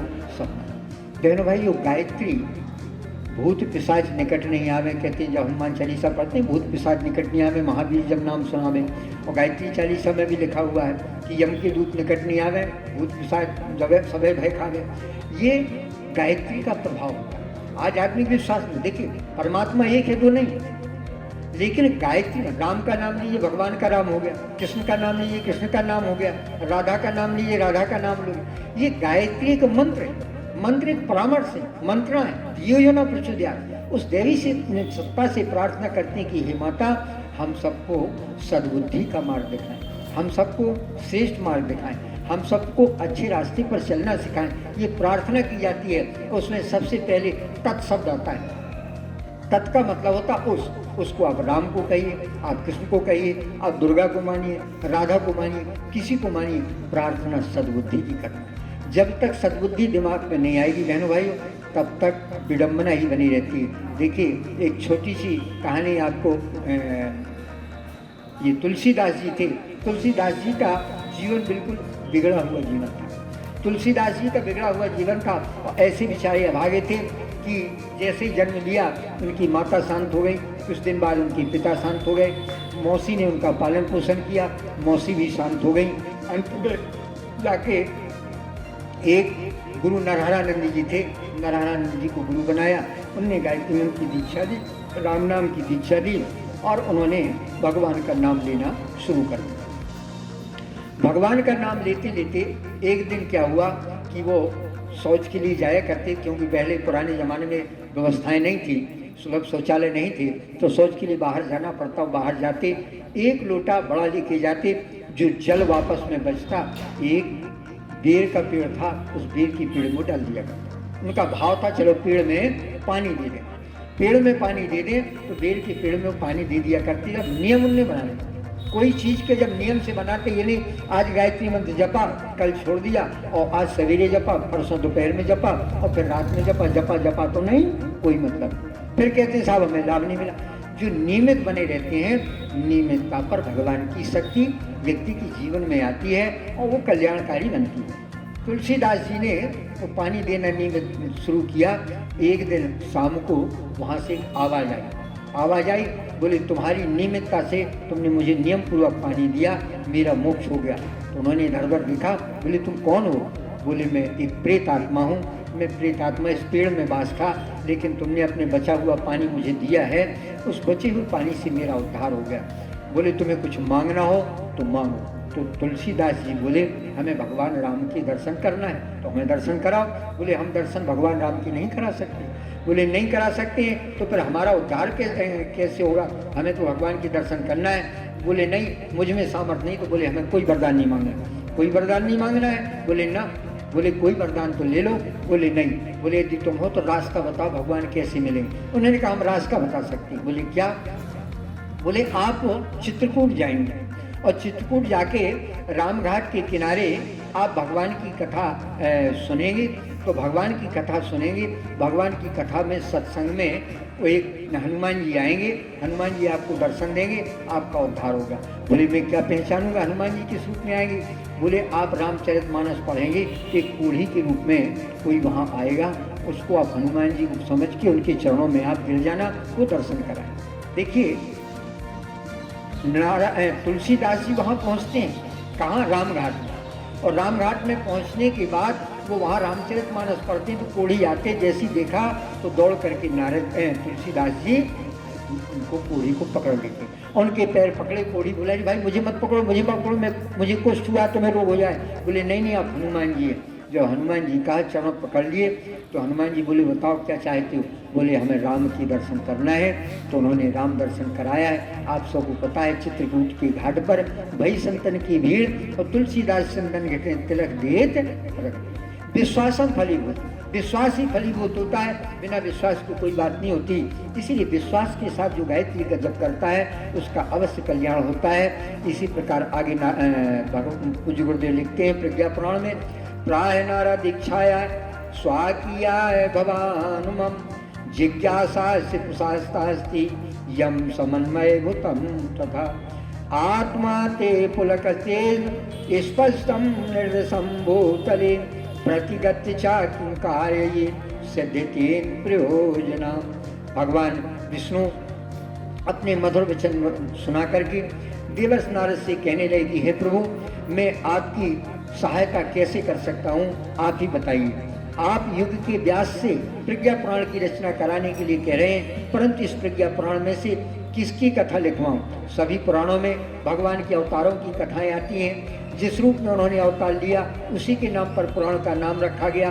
कच्छप पुराण भगवान कच्छप का वर्णन किया गया, वाराह पुराण में भगवान वाराह का वर्णन है, नरसिंह पुराण में नरसिंह का वर्णन है, आदि सब प्रकार से है। लेकिन प्रज्ञा पुराण में मैं आपको किस रूप में वर्णन करने के लिए कहूँ, आप मुझे बताइए कि आप किस रूप को धारण कर विश्व का उद्धार करेंगे, व्यक्ति का चिंतन बदलेंगे। तो भगवान विष्णु नारद जी से कहते हैं, हे देवर्ष नारद, जब 10 दिशाओं में रावण का आतंक फैला था तो कोई यह सोच भी नहीं सकता था कि उसका विरोध विरोध कौन कर सकता है, क्योंकि जब भगवान राम का वनवास हुआ, सीता जी का हरण हो गया, भगवान राम ने आवाज़ लगाई कि हमारी सहायता करो, लेकिन किसी ने सहायता नहीं की। भगवान ने ऋषि वानरों के सहयोग से रावण पर विजय प्राप्त की और राम राज्य की स्थापना की थी। इसी प्रकार गुरुदेव ने भगवान विष्णु ने कहा, हे नारद, कलयुग में जब घोर कलयुग आएगा, उस घोर कलयुग में नाना प्रकार का अंधकार होगा, दुर्बुद्धि फैल जाएगी, दुश्चिंतन लोगों के अंदर आ जाएगा। तो दुश्चिंतन और दुर्बुद्धि को दूर करने के लिए गायत्री यज्ञ को जन जन तक पहुंचाना पड़ेगा। तो गायत्री यज्ञ के माध्यम से लोगों का चिंतन ठीक होगा और फिर उनका चरित्र सुधरेगा और आदमी अपने जीवन को ऊंचा उठा सकेगा। ऐसी पावन प्रज्ञा पुराण कथा गुरुदेव ने लिखी। आगे भगवान ने कहा कि हे ऋषिवर, आप प्रज्ञा पुराण कथा के माध्यम से माँ गायत्री जो महाप्रज्ञा है उन्हीं की पूजा करने का, उन्हीं का संदेश आपको जन जन तक देने की अपेक्षा करते हैं और ये जन जन तक संदेश पहुंचाना है। आगे लिखते हैं, तुलना कल्प वृक्षेण मणिना पारदेन चा यस्य जाता सदा तत्व ज्ञानम तत्ते वदाम्यहम् तत्व चिंतनता प्रज्ञा जागत्यात्म निर्मितौ प्राज्ञापसज्जते चात् विनिर्माणे चा संभवे। यही गायत्री महाविद्या है, यही कल्पवृक्ष है, यही कामधेनु है और यही पारसमणि। लेकिन ब्रह्म विद्या तो है। ब्रह्म विद्या होने से यदि आदमी का चिंतन, एक कथा आती है इस पावन प्रज्ञा पुराण में कि एक किसी गांव के 3 बालक, ब्राह्मण के बालक बनारस में ज्ञान प्राप्त करने के लिए गए। बनारस के विश्वविद्यालय में उन्होंने ज्ञान प्राप्त किया और ज्ञान प्राप्त करने के बाद उन्होंने संजीवनी विद्या सीखी। कौन सी? संजीवनी विद्या। संजीवनी विद्या मतलब दूसरों को जीवन देने की विद्या सीखी और दूसरों को जीवन देने की विद्या सीखी। जीवन विद्या को सीखने के बाद वो वहाँ से विद्यालय से उनको छुट्टी हुई और छुट्टी होने के बाद अब वो घर के लिए निकले। जैसे ही घर के लिए चलते हैं, घर के लिए आते हैं तो रास्ते में एक जंगल मिलता है। उस जंगल से होके गुजर रहे थे। उस जंगल से होके गुजर रहे थे तो जंगल से निकले तो उन्होंने एक रास्ते में मरा हुआ शेर मिला। तो शेर का सर अलग था और शेर के पैर अलग थे और हाथ अलग पड़े हुए। ये तीनों को 3 जब अलग पड़े तो उन तीनों ब्राह्मण बालकों ने सोचा कि हमने संजीवनी विद्या सीखी है और इस संजीवनी विद्या के प्रभाव से कम देखें तो हम लोगों की विद्या कारगर है कि नहीं। उन्होंने क्या किया, एक बोला भाई मैं अपनी मंत्र विद्या के माध्यम से इसके पैर जोड़ सकता हूँ, दूसरे ने कहा मैं इसके हाथ जोड़ सकता हूँ, तो तीसरे ने कहा मैं इसका सिर धड़ से जोड़ सकता हूँ। तो बोले भाई ठीक, अपनी अपनी विद्या प्रारंभ करिए। उन्होंने अपना मंत्र पढ़ा संजीवनी विद्या का, शेर के पैर जोड़ दिए। दूसरे ने मंत्र पढ़ा तो उसके हाथ जोड़ दिए। अब तीसरे ने मंत्र पढ़ा और संजीवनी विद्या का मंत्र पढ़ा, जल छोड़ा तो शेर का सिर धड़ से जुड़ गया। अब हाथ भी जुड़ गए, पैर भी जुड़ गए, धड़ भी जुड़ गया, सिर खड़ा हो गया। अब शेर बहुत दिनों का पड़ा था, वो दहाड़ने लगा। अब दहाड़ने लगा, जैसे ही दहाड़ने लगा अब ये लोग घबराने लगे। बोले शेर तो जिंदा हो गया, हमारी संजीवनी विद्या तो सफल हो गई, लेकिन अब हमारा जीवन बेकार जाने को है। और शेर ने तीनों को खा लिया। तो क्या हुआ, विद्या पढ़ी संजीवनी अब मत के ठहरे हीन और बिन विवेक मारे गए, देखो प्राणी 3। बुद्धि तो थी लेकिन समझदारी नहीं, विवेकशीलता नहीं थी। इसलिए गायत्रियों की विद्या व्यक्ति के अंदर समझदारी जागृत करती है, विवेकशीलता जगाती है। यानी इतना ज्ञान बोध देती है कि भैया यदि शेर जिंदा हो जाएगा तो खा जाएगा कि नहीं खुला। लेकिन कल्प वृक्ष में आदमी खोया हुआ है। कैसा कल्प वृक्ष? गायत्री कल्प वृक्ष है, गायत्री ब्रह्म विद्या है और गायत्री कामधेनु। लेकिन कल्प वृक्ष में क्या है? कल्प वृक्ष की छाया में कर्महीन कल्पत रहे कल्प वृक्ष की छाया। जो कर्महीन व्यक्ति होता है कल्प वृक्ष की छाया में भी परेशान रहता है। एक व्यक्ति रास्ते में जा रहा है और एक कल्प वृक्ष का पेड़ था, उसको पता नहीं था, छाया में बैठा, सोचा बड़ी अच्छी ठंडी है, यदि पीने को पानी मिल जाए तो कितना अच्छा रहे। एक घड़ा आ गया, पानी पीने लगा, पानी पिया, बोले वाह अब भोजन मिल जाए, भूख लगी है तो बहुत अच्छा होगा। कल्प वृक्ष था, उसने भोजन भी दे दिया, भोजन खाया। भोजन करने के बाद सोचा अब तो दोपहर समय आ गया, चारपाई मिल जाए तो थोड़ा लेट जाए। तो कल्प वृक्ष था, चारपाई भी आ गई। अब जैसे चारपाई आई, चारपाई में लेटा, सोचने लगा कहीं ऐसा हो जंगल है, नींद आ जाए और शेर आके खा जाए तो क्या होगा। वह कल्प वृक्ष था, शेर आया और उसको। कल्प वृक्ष है गायत्री। लेकिन मनोकामना आपकी इतनी बढ़ जाएगी तो पूरा नहीं हो। अभी मंत्र पढ़ते हैं, स्तुता माया वरदा वेद माता प्रचोदयन्ताम पावमानी द्विजानाम आयु प्राणम प्रजाम पशुम कीर्तिम द्रमणम ब्रह्मवत्सम मह्यम दत्ता लोकम। गायत्री के साधक को 7 प्रकार की उसमें उपलब्ध होती हैं, सब प्रकार की सुख शांति मिलती है। लेकिन बाकी यदि आदमी बोरा जाता है तो फिर वो कहीं का कहीं नहीं रह जाता है। बहनों भाइयों, 2 भाई थे, 2 भाइयों ने आपस में तपस्या की भगवान शिव की, शिव जी की तपस्या की, और शिव जी की तपस्या करने के बाद भगवान शिव प्रसन्न हुए। भगवान शिव जब प्रसन्न हुए तो भगवान शिव प्रसन्न होकर के भगवान शिव ने कहा भाई वरदान मांग लो। तो एक ने वरदान मांगा, बोले प्रभु मैं जिसके ऊपर हाथ रखूं वो समाप्त हो जाए, क्योंकि उसने सोचा जिसके ऊपर हाथ रखूंगी वो नष्ट हो जाएगा, तो सारी की सारी संपत्ति मैं अपने अंडर में कर लूंगा। भगवान शिव ने कहा कल्याण हो, उसको वरदान मिल गया। दूसरे से कहा भाई तुम भी मांग लो, तो उसने कहा प्रभु मैं जिसके ऊपर हाथ रख दूं उसका कल्याण हो जाए, वो निरोग हो जाए, स्वस्थ हो जाए। अब देखिए दोनों भाई थे, दोनों भाई ने भगवान शिव की तपस्या की, भगवान शिव को दोनों ने वरदान मांगा। एक ने वरदान मांगा जिसपे हाथ रखे वो नष्ट हो जाए, और दूसरे ने वरदान मांगा जिसके ऊपर हाथ रखे वो स्वस्थ हो जाए। तो नष्ट करने वाला कौन था? भस्मासुर। कौन था? भस्मासुर। और दूसरा था शतायुधि। दो भाई थे। तो भस्मासुर ने क्या किया, जब वरदान मांगा तो सोचा भगवान शंकर जी को देख ले, यदि शंकर जी पे हाथ रख दें शंकर जी नष्ट हो जाएंगे तो पार्वती से विवाह करके और आनंद में जीवन जिएंगे। शंकर जी के ऊपर हाथ रखने को दौड़ा। अब शंकर जी भस्मासुर से परेशान हुए। अब परेशान हुए तो गुफा में भागते फिरे। भगवान विष्णु ने रक्षा की। तब जाके भगवान विष्णु ने लक्ष्मी का रूप धारण करके, विष्णुमोहिनी का रूप धारण करके, और उसको कहा किसको? भस्मासुर को, भाई देखो हम तुमसे विवाह जब करेंगे जैसे हम नाचें वैसे तुम्हें नाचना है। तुमने कहा सर पे हाथ रखो, उसने सर पे हाथ रख के कमर पे हाथ रखा, जैसे घूमे भस्मासुर नष्ट हो गया। और शतायुध ने वरदान पाया कि जिस पे हाथ रखते थे वो स्वस्थ हो गया, निरोग हो गया। तो बहनों भाइयों, आदमी पाकर के दूसरी यदि नष्ट करता है तो बेकार है। एक इसी प्रज्ञा पुराण में कथा गुरुदेव ने लिखी है कि एक जगह एक बाप था और एक उसका पुत्र था और उनकी माँ थी। तीनों शंकर जी का बढ़िया अभिषेक कर रहे हैं और उन पर तुलसी पत्र, उस पर बेल पत्र चढ़ा रहे हैं, भांग धतूरा चढ़ा रहे हैं और भजन कर रहे हैं। शंकर पार्वती जी वहाँ से जा रहे थे और शंकर पार्वती जी जैसे वहाँ से निकले तो पार्वती जी ने कहा प्रभु देखो आपकी कितनी भक्त भाव से पूजन कर रहे हैं तीनों के तीनों, इनको कम से कम वरदान तो दे दो। भगवान शंकर बोले देखो सब वरदान के पात्र नहीं होते हैं, पूजा उपासना तो संसार करता है लेकिन भाव नहीं होता है लोगों का ठीक, क्योंकि भाव शायद खोजे जो प्राणी भाव से खोजता है भगवान उस पर कृपा करते हैं। बोले देवी आप परेशान मत हुई, इनके अंदर भावना नहीं, इनके अंदर पात्रता नहीं है, जो पाएंगे सब खो देंगे। अरे बोले प्रभु कैसी बात कर रहे हैं, कितनी श्रद्धा से आपकी पूजा कर रहे हैं। बोले ठीक है नहीं मानते तुम कह रहे। उनसे कहा भगवान शंकर पार्वती प्रकट हुए, बोले आपकी साधना से हम प्रसन्न है, वरदान मांग लो। उन्होंने कहा ठीक है प्रभु वरदान दीजिए। तो बोले भाई देखो ये 21वीं सदी नारी सदी है, नारी का पहले बात कह लें, पहले सीता फिर राम होते हैं, पहले राधा फिर कृष्ण होते हैं, पहले माता फिर पिता होते हैं, पहले इनको बहन जी को मांगने दीजिए, बहन जी वरदान मांगेंगे। बोले ठीक है प्रभु ऐसा है अब हमारा बुढ़ापा आ रहा है, बुढ़ापे में कहीं कमर दर्द कर रहे हैं, कहीं हाथ पैर दर्द कर रहे हैं, परेशानी हो रही है, तो प्रभु हमको 16 साल की कन्या बना दो। तो भगवान शिव ने कहा अब वो बुढ़ापे की ओर जा रहे हो, 16 साल की कन्या हो गई।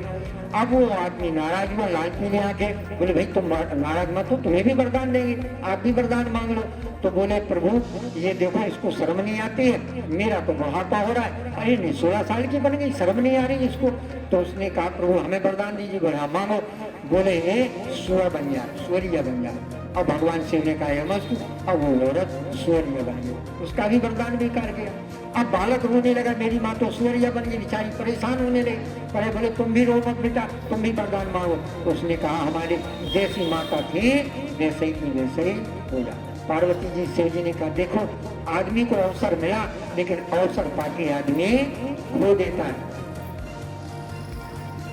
आदमी अवसर पा करके अवसर को खो देता है और फिर भगवान का वरदान निरर्थक चला जाता है। हम छन्नी में दूध दोहने को बैठेंगे तो क्या होगा, दूध सब जमीन में गिर जाएगा। इसलिए गायत्री की साधना करने से व्यक्ति के अंदर पात्रता विकसित होती है, उसके अंदर समझदारी विकसित होती है, उसके अंदर विवेकशीलता आती है।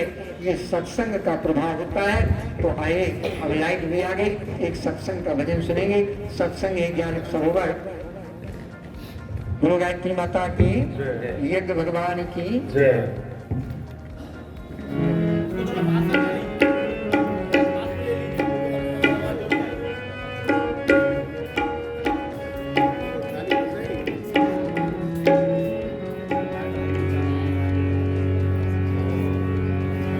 सत्संग है ज्ञान सरोवर,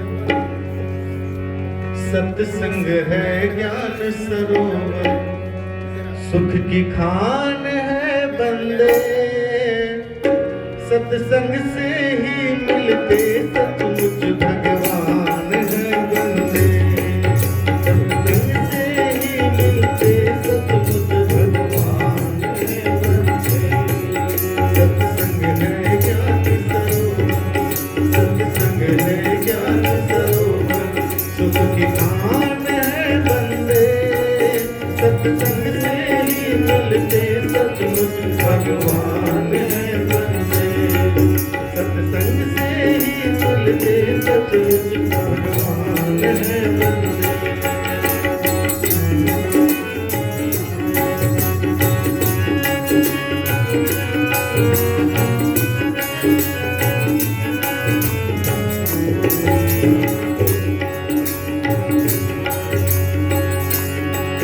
सत्संग से होकर जाता है मंजिल का रास्ता, मंजिल का रास्ता। इस मंजिल के राही को प्रभु से ही वास्ता, प्रभु से ही वास्ता। सत्संग है बहती गंगा, सत्संग है बहती गंगा, करे स्नान रे बंदे, सत्संग से ही मिलते सचमुच भगवान है बंदे, सत्संग है ज्ञान सरोवर, सुख की खान है बंदे, सत्संग से ही मिलते सचमुच भगवान है बंदे।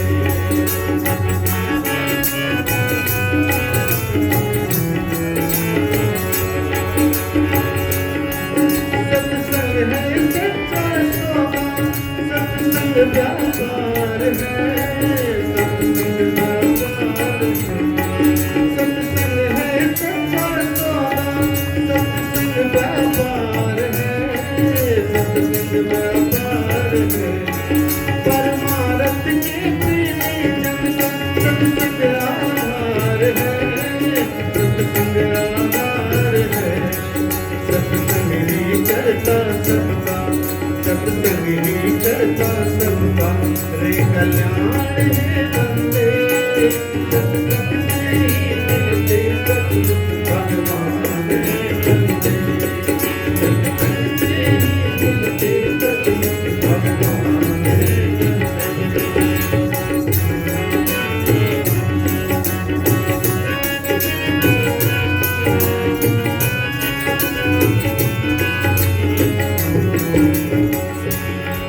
सत्संग ही कावासी है, सत्संग कैलाश है, सत्संग कैलाश है। सत्संग ही कावासी है, सत्संग कैलाश है, सत्संग कैलाश है। सत्संगी के मन में ही प्रभु जी का वास है, प्रभु जी का वास है। सत्संग सुरीली मुरली, सत्संग सुरीली मुरली की वह पान है बंदे, सत्संग से ही मिलते सचमुच भगवान है बंदे, सत्संग से ही मिलते सचमुच भगवान है बंदे। सत्संग है ज्ञान सरोवर, सत्संग है ज्ञान सरोवर, सुख की खान है बंदे, सत्संग से ही मिलते सचमुच भगवान है बंदे, सत्संग से ही मिलते सचमुच भगवान है बंदे, सत्संग से ही मिलते सचमुच भगवान है बंदे। बोले पावन प्रज्ञा पुराण की जय। ओम तुलना कल्प वृक्षेण मणिना पारदेन च यस्य जाता सदा तत्त्वं ज्ञानं तत्ते वदाम्यहम्। तत्त्वचिन्तनं तथा प्रज्ञा जागर्त्यात्म विनिर्मितौ प्राज्ञा तु सज्जते च विनिर्माणे च संभवे। भगवान विष्णु नारद जी से कहते हैं, नारद गायत्री कल्पवृक्ष है, गायत्री कामधेनु है, गायत्री ब्रह्म विद्या है। जब पात्रता व्यक्ति के जीवन में होती है तो पात्रता के अनुरूप गायत्री कल्पवृक्ष भी बनती है, गायत्री कामधेनु भी होती है, गायत्री ब्रह्म विद्या भी बनती है। बहन भाइयों, गायत्री की साधना गुरुदेव ने जीवन को तपाने के बाद 3 सूत्र दिए थे। जिस प्रकार की भगवान शिव जब त्रिपुरासुर नाम का राक्षस आया, जिसने आकाश लोक, पृथ्वी लोक, पाताल लोक तीनों में अपना कब्जा कर लिया, चारों तरफ त्रायकाय हुआ, हाहाकार हुआ। उस हाहाकार के कारण भगवान शिव ने एक त्रिशूल का संधान किया था, इसलिए उनको त्रिशूलधारी भी कहा जाता है। और त्रिशूल के माध्यम से भगवान शिव ने, महाकाल ने उन त्रिपुर नाम के राक्षस का वध किया। आज भी गुरुदेव ने लिखा कि व्यक्ति अज्ञान, आसक्ति और अभाव के कारण परेशान। पहला अज्ञान है। अज्ञान क्या है? आदमी जानकार तो बहुत है, पढ़ा लिखा बहुत है, लेकिन गुरुदेव की एक पुस्तक लिखनी पड़ी, समझदारों की नासमझी। आज समझदारों के द्वारा ही नासमझी किया। ये बताइए, बड़े बड़े जो घोटाले हो रहे हैं, तुलसीदास जी तो रामायण में 8 ही कांड लिखे, लेकिन पता नहीं संसार में लोगों ने कितने कांड किए। कहीं भूपुरुष कांड है, कहीं जाने कितने कांड, नाम ही याद नहीं को कांड है। ये समझदारों के द्वारा किए गए। इसलिए ब्रह्म विद्या के अभाव में, उस दैवी चेतना के अभाव में, सद्बुद्धि के अभाव में व्यक्तियों ने नाना प्रकार के कांड किए। इसलिए अज्ञानता बस ये काम, अज्ञानता के कारण व्यक्ति परेशान। दूसरा अभाव, आदमी के पास कुछ कमी होती है, उसके कारण आदमी गलत काम करता है, गलत कदम बढ़ाता है, चोरी है, डकैती है, पथरी है, नाना प्रकार की करता है। आज आदमी सब कुछ है, आदमी नहीं सोचता किसी के प्राण जाएंगे कि नहीं जाएंगे। आदमी सामग्री में मिलावट कर रहा है, तेल में मिलावट, घी में मिलावट, मसाले में मिलावट, यहाँ तक कि सब्जियाँ भी रंगी रंगाई केमिकल की दी जाती है, सब्जियों में भी मिलावट है, हल्दी में मिलावट है, हर चीज में मिलावट। आदमी के घर बीमारी पहुंचती जा रही, क्योंकि आदमी के अंदर अज्ञान का वश, अभाव वश आदमी मिलावट कर रहा है, अपना काम बनता भाड़ में जाए चलता। तीसरा व्यक्ति की चीज है आसक्ति, यानी आसक्ति बढ़ रही, बस मेरा ही काम बने, मुझे ना परिवार से मतलब, ना समाज से मतलब, ना राष्ट्र से मतलब, अपना काम बनना चाहिए, चारों तरफ आपाधापी है। इस तरह गुरुदेव ने लिखा, अज्ञान, आसक्ति, अभाव के कारण आवश्यकता है व्यक्ति निर्माण, परिवार निर्माण और समाज निर्माण। तब गुरुदेव ने 3 सूत्र दिए। 3 सूत्र कौन से दिए? उन्होंने कहा कि तीनों अज्ञान, आसक्ति, अभाव को दूर करने के लिए मानव को के अंदर देवत्व का उदय है, धरती, घर, परिवार स्वर्ग जैसा बने। गुरुदेव ने 3 सूत्र दिए। पहला था उपासना, दूसरा था साधना और तीसरा आराधना। ये त्रिशूल का संधान है। बहनों भाई, इस पर सबको चलने की आवश्यकता है। उपासना क्या है? उपासना का अर्थ है कुछ समय के लिए भगवान ने हमें 24 घंटे का समय दिया है। ना तो किसी को 23 घंटा दिया, ना भगवान ने किसी को 25 घंटा दिया। भगवान ने सबके साथ समानता की। भगवान कभी ये नहीं होता रहे था, वो कहते भगवान हमारे साथ अन्याय कर रहा है। भगवान किसी के साथ अन्याय नहीं को कर, सुख दुख कर दाता, निज करते कर्म भोग सब भ्राता। कोई किसी का सुख दुख का साथ नहीं है, सब अपने अपने कर्मों का फल भोगता है। इसलिए भगवान सबके साथ न्याय करते हैं। तो भगवान ने जब 24 घंटे हमें दिया है, तो 24 घंटे में कुछ समय भगवान को देना चाहिए कि नहीं देना चाहिए, इसका नाम उपासना। अर्थात 24 घंटे में कुछ समय भगवान के पास बैठना चाहिए। बैठ करके मांगे क्या? केवल चाहे जिसके पास इष्ट किसी को माने, राम को माने, कृष्ण को माने, राधा को माने, देवी को माने, देवता को माने, किसी को माने, उनके पास बैठ करके केवल सद्बुद्धि की प्रार्थना करें। प्रभु हमारे अंदर, हमारे परिवार के अंदर, हमारे बच्चों के अंदर, हमारे पड़ोसियों के अंदर, सबके अंदर सद्बुद्धि आए। ये सद्बुद्धि के लिए भगवान के पास थोड़ी देर के लिए बैठना चाहिए, इसका नाम उपासना है। परम पूज्य गुरुदेव ने उपासना की थी। उन्होंने जौ की रोटी खा के, आप सबके बाद तीसरी बार यह घुरा है, आप सबको पता है, जौ की रोटी खाई, जो गाय को खिलाते थे, गाय जो गोबर करती, उस गोबर में जो जौ निकलता, उसको धो करके साफ करके उसकी रोटी बना के गुरुदेव उसी गाय के मट्ठे में बिना नमक बिना शक्कर की 15 साल की उम्र से 24 साल तक उन्होंने खाई और गायत्री की उपासना की। जब गायत्री की उपासना की तो उन्होंने जो गायत्री कीलत बताएगी, जो गायत्री साबित बताएगी, गायत्री सबको नहीं जपना चाहिए।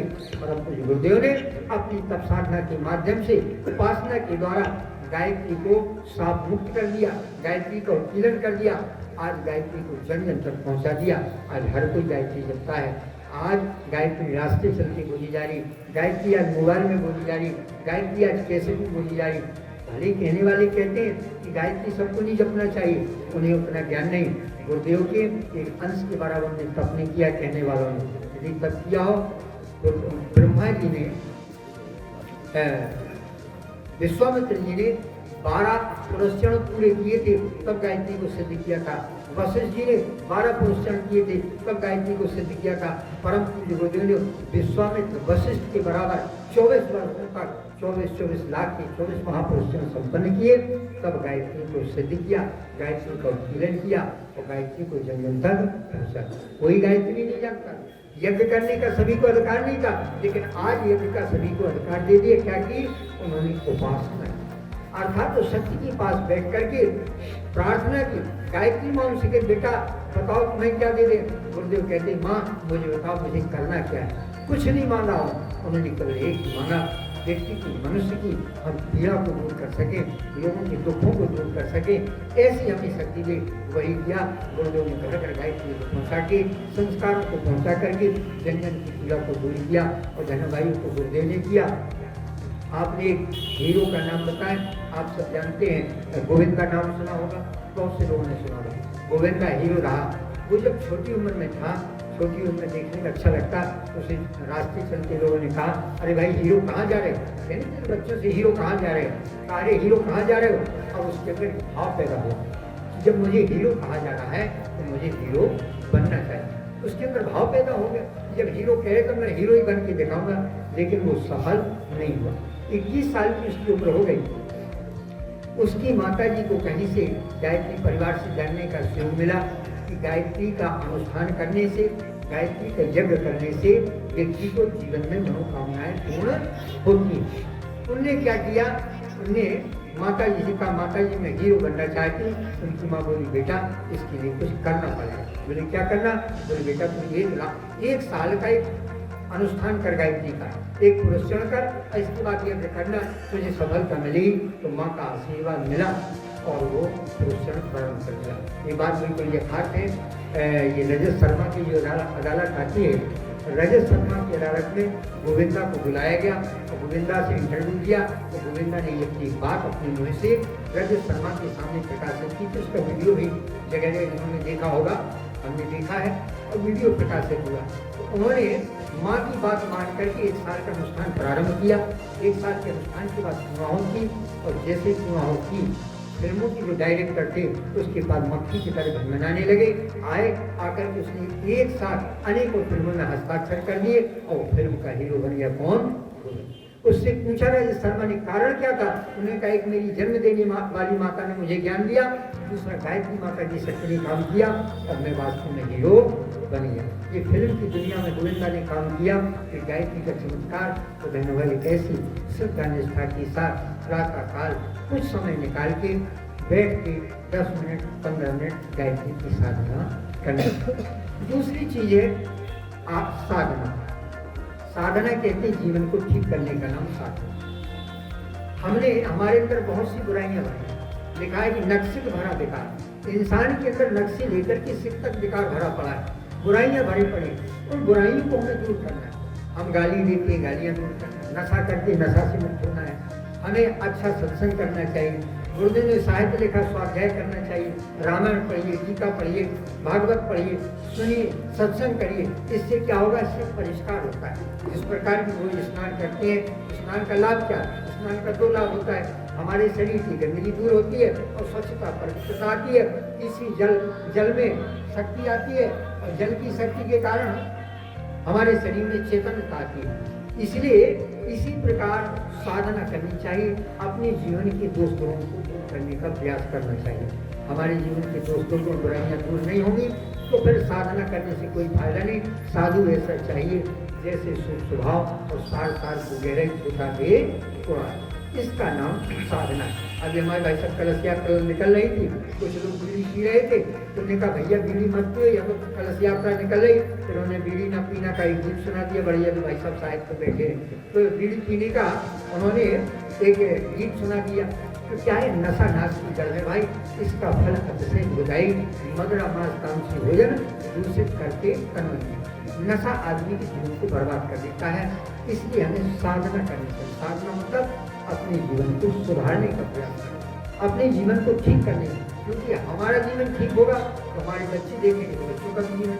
अब पता चले हम बीड़ी पी रहे हैं, बच्चों से कहे बेटा बीड़ी नहीं पीना चाहिए, तो मानेंगे? तो कहेंगे जब दादाजी पीते हैं तो हमें भी पीना चाहिए। बाप शराब पिएगा तो बेटा मानेगा, वो भी पिएगा, क्योंकि शराबी बाप का बेटा शराबी होगा, अच्छा तो हो ही नहीं सकता है। तो बहनों भाइयों, इसीलिए साधना कहते हैं अपने जीवन को सुधारने का नाम साधना है। इसी के लिए व्रत होता है, इसी के लिए तप होता है, इसी के लिए जप होता है, ताकि हमारी आदतों में सुधार हो। यही है व्यक्ति निर्माण, इससे व्यक्ति निर्माण होता है। तीसरी चीज है आराधना। आराधना कहते हैं सेवा को। जैसे आपने थोड़ा थोड़ा अंशदान एकत्र किया, अंशदान के माध्यम से आप लोग यहाँ यज्ञ हो रहा है, भोजन प्रसाद की व्यवस्था बन रही है, कलश यात्रा निकाली जा रही है, कल दीप यज्ञ होगा, सवेरे यज्ञ होगा, परसों पूर्णाहुति होगी, आपके अंशदान के लिए काम हो रहा है, इसमें सेवा भी कर रहे हैं, अपना भोजन बनवाने का काम है, भोजन परोसने का काम है, सफाई का काम है। इस तरह अच्छे कामों के लिए सेवा का भाव हमारे अंदर जागृत होना चाहिए। कहते हैं ना, सेवा से मेवा मिलती है, जब हमारे अंदर सेवा होगी तभी हमें मेवा मिलेगी। बहनों भाइयों, इसलिए 3 सूत्र हमें जीवन में अपनाना है। गायत्री की नित्य साधना करना है और अपने जीवन को सुधारना है, उसके लिए अच्छे साहित्य का पढ़ना चाहिए। इसलिए अभी बात आई, यहाँ आधे दाम पर आपको पुस्तक मिलेगी, हर घर में साहित्य पहुँचना चाहिए। आने वाले दिनों में 2026 में परमवतिया माता जी की शताब्दी वर्ष हम मनाएंगे, और अखंड ज्योत जो परम पूज्य गुरुदेव ने 1926 में प्रज्वलित की थी, उस अखंड ज्योत की प्राकट्य वर्ष की भी 100 वर्ष पूरे हो गए, उसकी भी हम लोग शताब्दी मनाएंगे। तो ज्ञान घर घर पहुँचे, हम लोग नारा लगाते हैं, ज्ञान यज्ञ की ज्योति जलाने हम घर घर में जाएंगे। तो ज्योति दिखाने नहीं, ज्योति जलाने, अर्थात घर घर गायत्री की साधना पहुँचे, घर घर लोग यज्ञ करें, घर घर अच्छा साहित्य हो, बच्चे पढ़ें, हम पढ़ें, ताकि लोगों के अंदर ज्ञान आए तो जीवन अच्छा बने। क्योंकि बहनों भाइयों, अब कोई गारंटी नहीं, भगवान ने जो हमें जीवन दिया है, आगे हमें जीवन मिले कि ना मिले, कोई गारंटी है? नहीं गारंटी। मनुष्य को 2 बात का पता नहीं, ना तो अपने जन्म का पता है, ना अपनी मृत्यु का पता है। तो जब हमें अपने जन्म का पता नहीं, मृत्यु का पता नहीं, तो भगवान ने मनुष्य का जीवन एक उपहार के रूप में दिया, हमको गिफ्ट के रूप में दिया है। उपहार को मिलता है, हम कोई काम करते हैं तो उपहार मिलता है, तो उपहार को बड़ी अच्छी तरह सुरक्षित रख देते हैं। और इस शरीर को भगवान ने जो बड़े सौभाग्य से दिया है नर्तन समने कमने देव जीव चराचर जाचक यही, भगवान ने जांचने परखने के बाद ये मनुष्य का जीवन दिया है, तो इसको जितना अवसर मिला है सदुपयोग करना चाहिए। हम जन्मदिन मनाते हैं ना, तो जन्मदिन कहते हैं अरे साहब हम अब 75 साल के हो गए, 75 साल के हो गए, 75 साल की खुशी नहीं, 75 साल आपकी जीवन में से बीत गई, निकल गई, अब आप 76 वर्ष में प्रवेश कर रहे हैं। तो जो शेष जीवन बना है उसको हम अच्छा जिए, हमारा परिवार सुधरे, हमारा समाज सुधरे, हम सुख शांति को प्राप्त हो। इसलिए उपासना गायत्री की साधना जीवन को ठीक करने का, आराधना सेवा का भाव होना चाहिए, यही गायत्री का उद्देश्य है। आज की संक्षिप्त कथा, चूंकि पावन प्रज्ञा पुराण की कथा 7 दिन की कथा है, विस्तृत कथा 7 दिन का अलग अलग विषयों पर अलग कथा है, लेकिन संक्षिप्त 62 दिन का अवसर आज का है, कल का है, इसलिए संक्षिप्त में आपको 7 दिन की कथा सुनाई। अब आइए गायत्री का एक गीत होगा, ताकि जन जन तक घर घर में गायत्री की साधना हो और घर घर गायत्री की साधना भूली जाए। एक भजन होगा और ये भजन के बाद फिर हम लोग शांति पाठ करेंगे, क्योंकि ठंडी का भी समय 5:30 हो चुका है, 5:40 हो गया है, समय ज़्यादा है, देर से कथा शुरू हुई। कल प्रातःकाल 9 बजे यज्ञ होगा।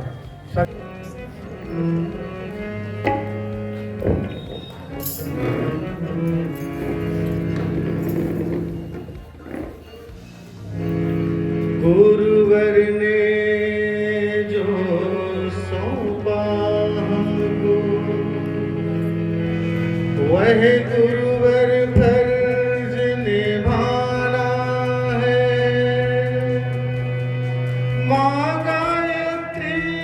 यज्ञ पिता को घर घर तक पहुँचाना है।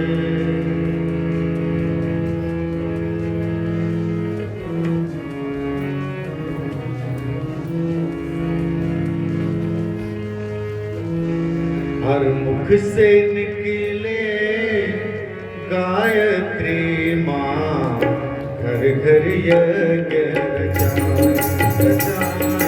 घर घर यज्ञ। सभी लोग दोहराएं। मुख से निकले गायत्री माँ, घर घर यज्ञ रचाए, घर घर यज्ञ रचाए। संकल्पित भागीरथ गुरुवर, संकल्पित भागीरथ गुरुवर, ज्ञान गंगा ले आए। घर यज्ञ रचाए, घर यज्ञ रचाए। हर मुख से निकले गायत्री माँ, घर घर यज्ञ रचाए, घर घर यज्ञ रचाए।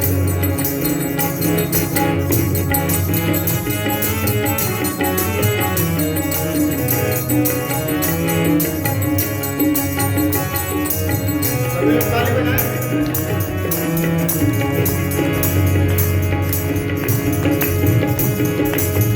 रोग शोक दुख आपने हरते, यज्ञ नित्य जो करते करते, यज्ञ नित्य जो करते।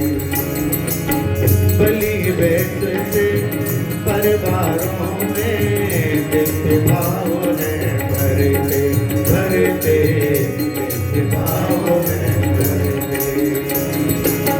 यज्ञ देवी को मित्र बनाकर, यज्ञ देवी को मित्र बनाकर, जीवन सभी निभाए। घर यज्ञ रचाए, घर यज्ञ रचाए।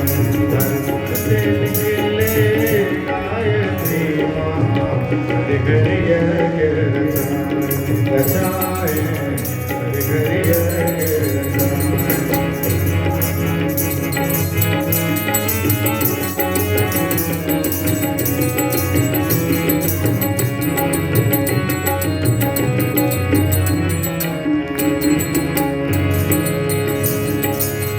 गायत्री वेदों की माता, कल्प वृक्ष और पारस पारस, कल्प वृक्ष और पारस। अमृत बनाकर अमर बनाती, ऐसी दिव्य सुधारस हो, ऐसी दिव्य सुधारस। गायत्री का जप करे सब, गायत्री का जप करे सब, बुद्धि स्तुति बनाए। घर यज्ञ रचाए, घर यज्ञ से निकले गायत्री माँ, घर यज्ञ रचाए, घर यज्ञ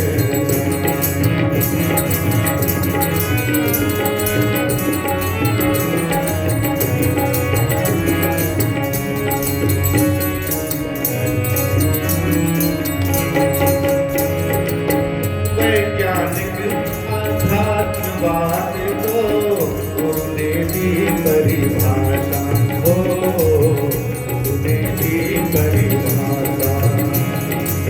युग साहित्य व्यास बन लिखी दी, नवयुग की जो आशा आशा, नवयुग की जो आशा। युग साहित्य और गायत्री माँ, युग साहित्य और गायत्री माँ, घर घर हम पहुँचाए। घर यज्ञ रचाए, घर घर यज्ञ रचाए।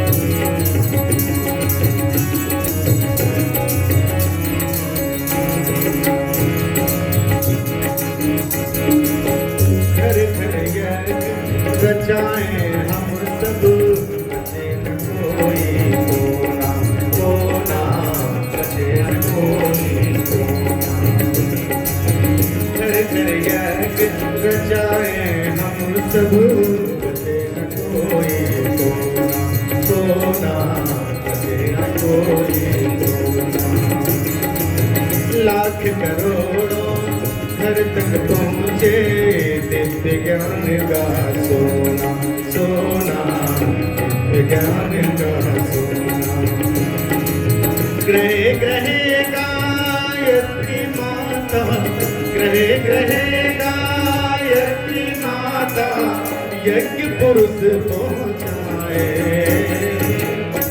घर यज्ञ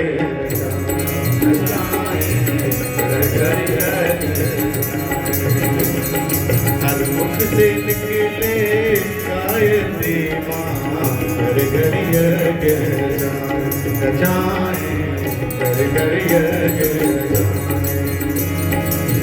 संकल्पित भागीरथ गुरुवर संकल्पित भागीरथ गुरुवर संकल्पित भागीरथ गुरुवर संकल्पित भागीरथ गुरुवर ज्ञान गंगा ले आए घर घर यज्ञ रचाए घर घर यज्ञ हर मुख से निकले गायत्री माँ घर घर यज्ञ रचाए यज्ञ घर घर यज्ञ रचाए घर घर यज्ञ बोलिए एक भगवान की वेद माता गायत्री की परम पूज्य गुरुदेव की जय बोलिए पावन विद्या पुराण की जय वर्षाणां सुप्रभातस्य वेलार्वतं हेतुका अवांछनीता ग्लानि सदा सैर्निर्मिति विभीषकाश्विश्वस् दूरे कृतं पुनर्भुवि स्वर्गवाकुलतिं कर्तुं क्षमानां देवत्वनां। भगवान विष्णु नारद जी से कहते हैं कि हे नारद, मूर्ता की माया से आदमी अनायास कब छूट जाए नहीं कहा जाता। अशोक का कलिंग की विजय के बाद जीवन भी बदल गया। अंगुलीमाल ने महानता के साथ जुड़ करके क्रूरता छोड़ी, अभिक्ष बन गया। आम्रपाली ने पतित जीवन को बदला और शेष जीवन धर्म संस्कृति के प्रचार प्रसार में लगा दिया। हे नारद, आज अनास्था का भस्मासुर जनजीवन को भस्म कर रहा है। इससे मुक्ति दिलाने के लिए स्वयं महाप्रज्ञा प्रज्ञावतार के रूप में अवतरित हो रही है। नारद जी से भगवान विष्णु कह रहे हैं कि एक राक्षस बढ़ा रावण तो भगवान को एक अवतार लेना पड़ा, एक वंश कंस बढ़ा तो कंस का अवतार लेना पड़ा। आज दुर्बुद्धि के रूप में है, इसलिए भगवान को प्रज्ञा अवतार लेना पड़ा है। अब आरती होगी तो भगवान को नारद जी अंत में नारद जी को कहते हैं कि समय आ गया है, जागृत आत्माओं को झकझोर कर उठाना पड़ेगा। वे ही अनास्था के संकट को संगठित होकर के मिटा सकेंगे। प्रज्ञा अवतार का अर्थ यही है कि व्यक्ति विवेकवान बने। यह समय संकट का है, विभीषिकाओं का है, पर इससे घबराने की आवश्यकता नहीं। घर घर गायत्री यज्ञ पहुंचाने की आवश्यकता है। आइए इसके संकल्पों के साथ आरती होगी। बोले पावन प्रज्ञा पुराण की जय। आरती होगी, आरती के बाद शांत पाठ। आप लोग अपने अपने स्थान पर खड़े हो जाए। जहाँ आरती एक बहन कर लेंगे वहीं से अपने स्थान पर। ओम यं ब्रह्म वेदांत विदो वदन्ति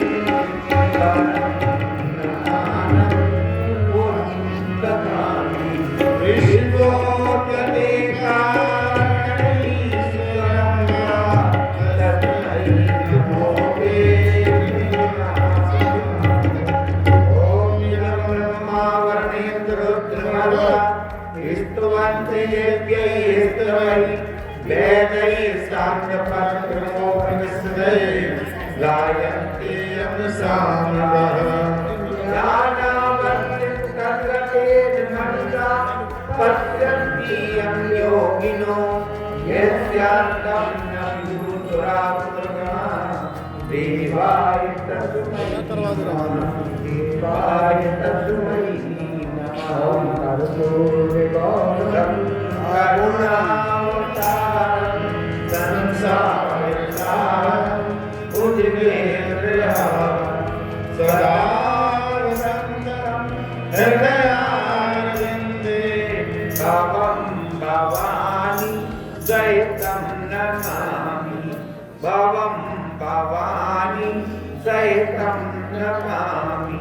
तुमेव माता च पिता तुमेव तुमेव बन्धुः सखा तुमेव तुमेव विद्या द्रविणं तुमेव तुमेव सर्वं मम देव देव तुमेव सर्वं मम देव देव।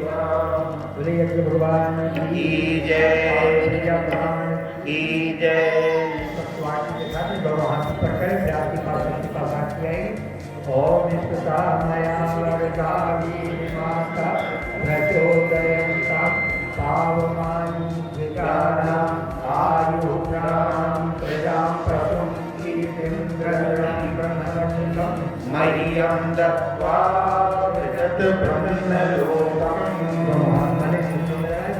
ओम भूर्भुवः स्वः तत्सवितुर्वरेण्यं भर्गो देवस्य धीमहि धियो यो न प्रचोदयात्।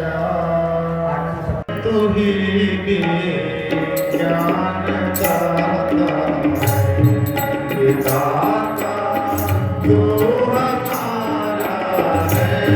तू ही ज्ञान दाता बिना तेरी दया तू नहीं आनंद पाता।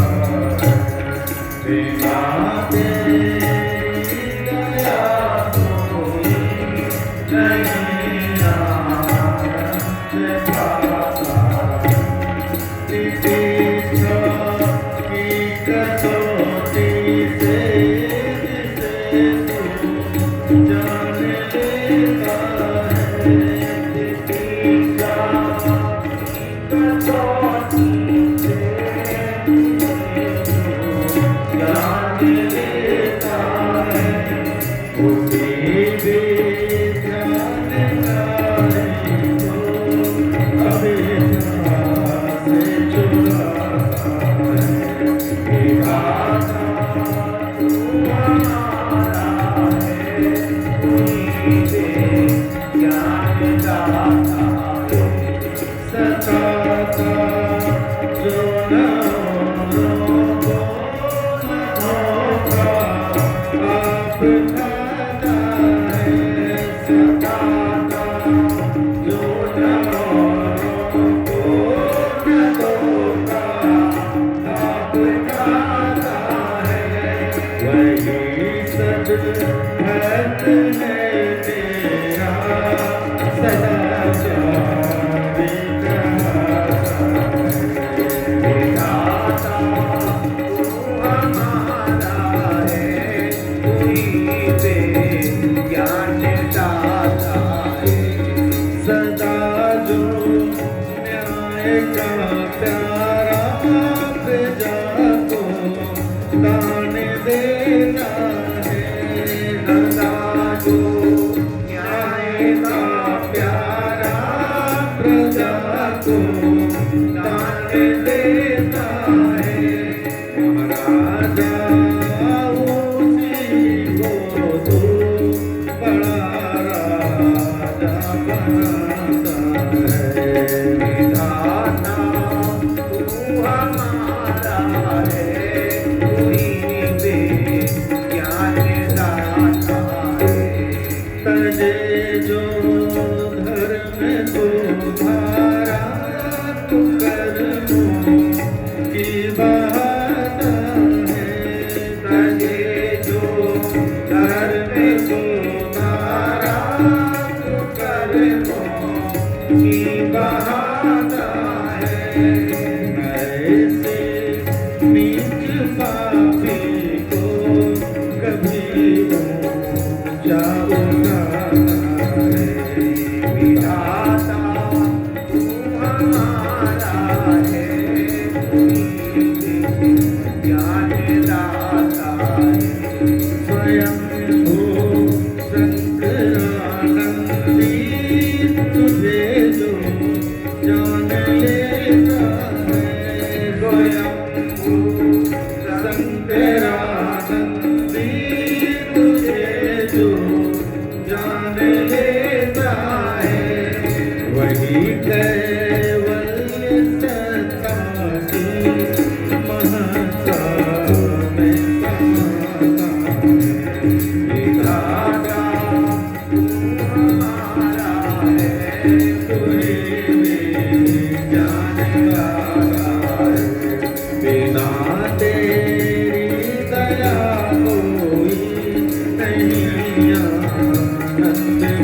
शान्तिरोषधया शान्ति वनस्पतयः शान्तिर्विश्वे देवाः शान्ति ब्रह्म शान्ति सर्वत्वं शान्ति शान्तिरेव शान्ति शान्तिरेधि ॐ शान्ति शान्ति शान्ति सर्वारिष्टस्य शान्तिर्भवतु की जय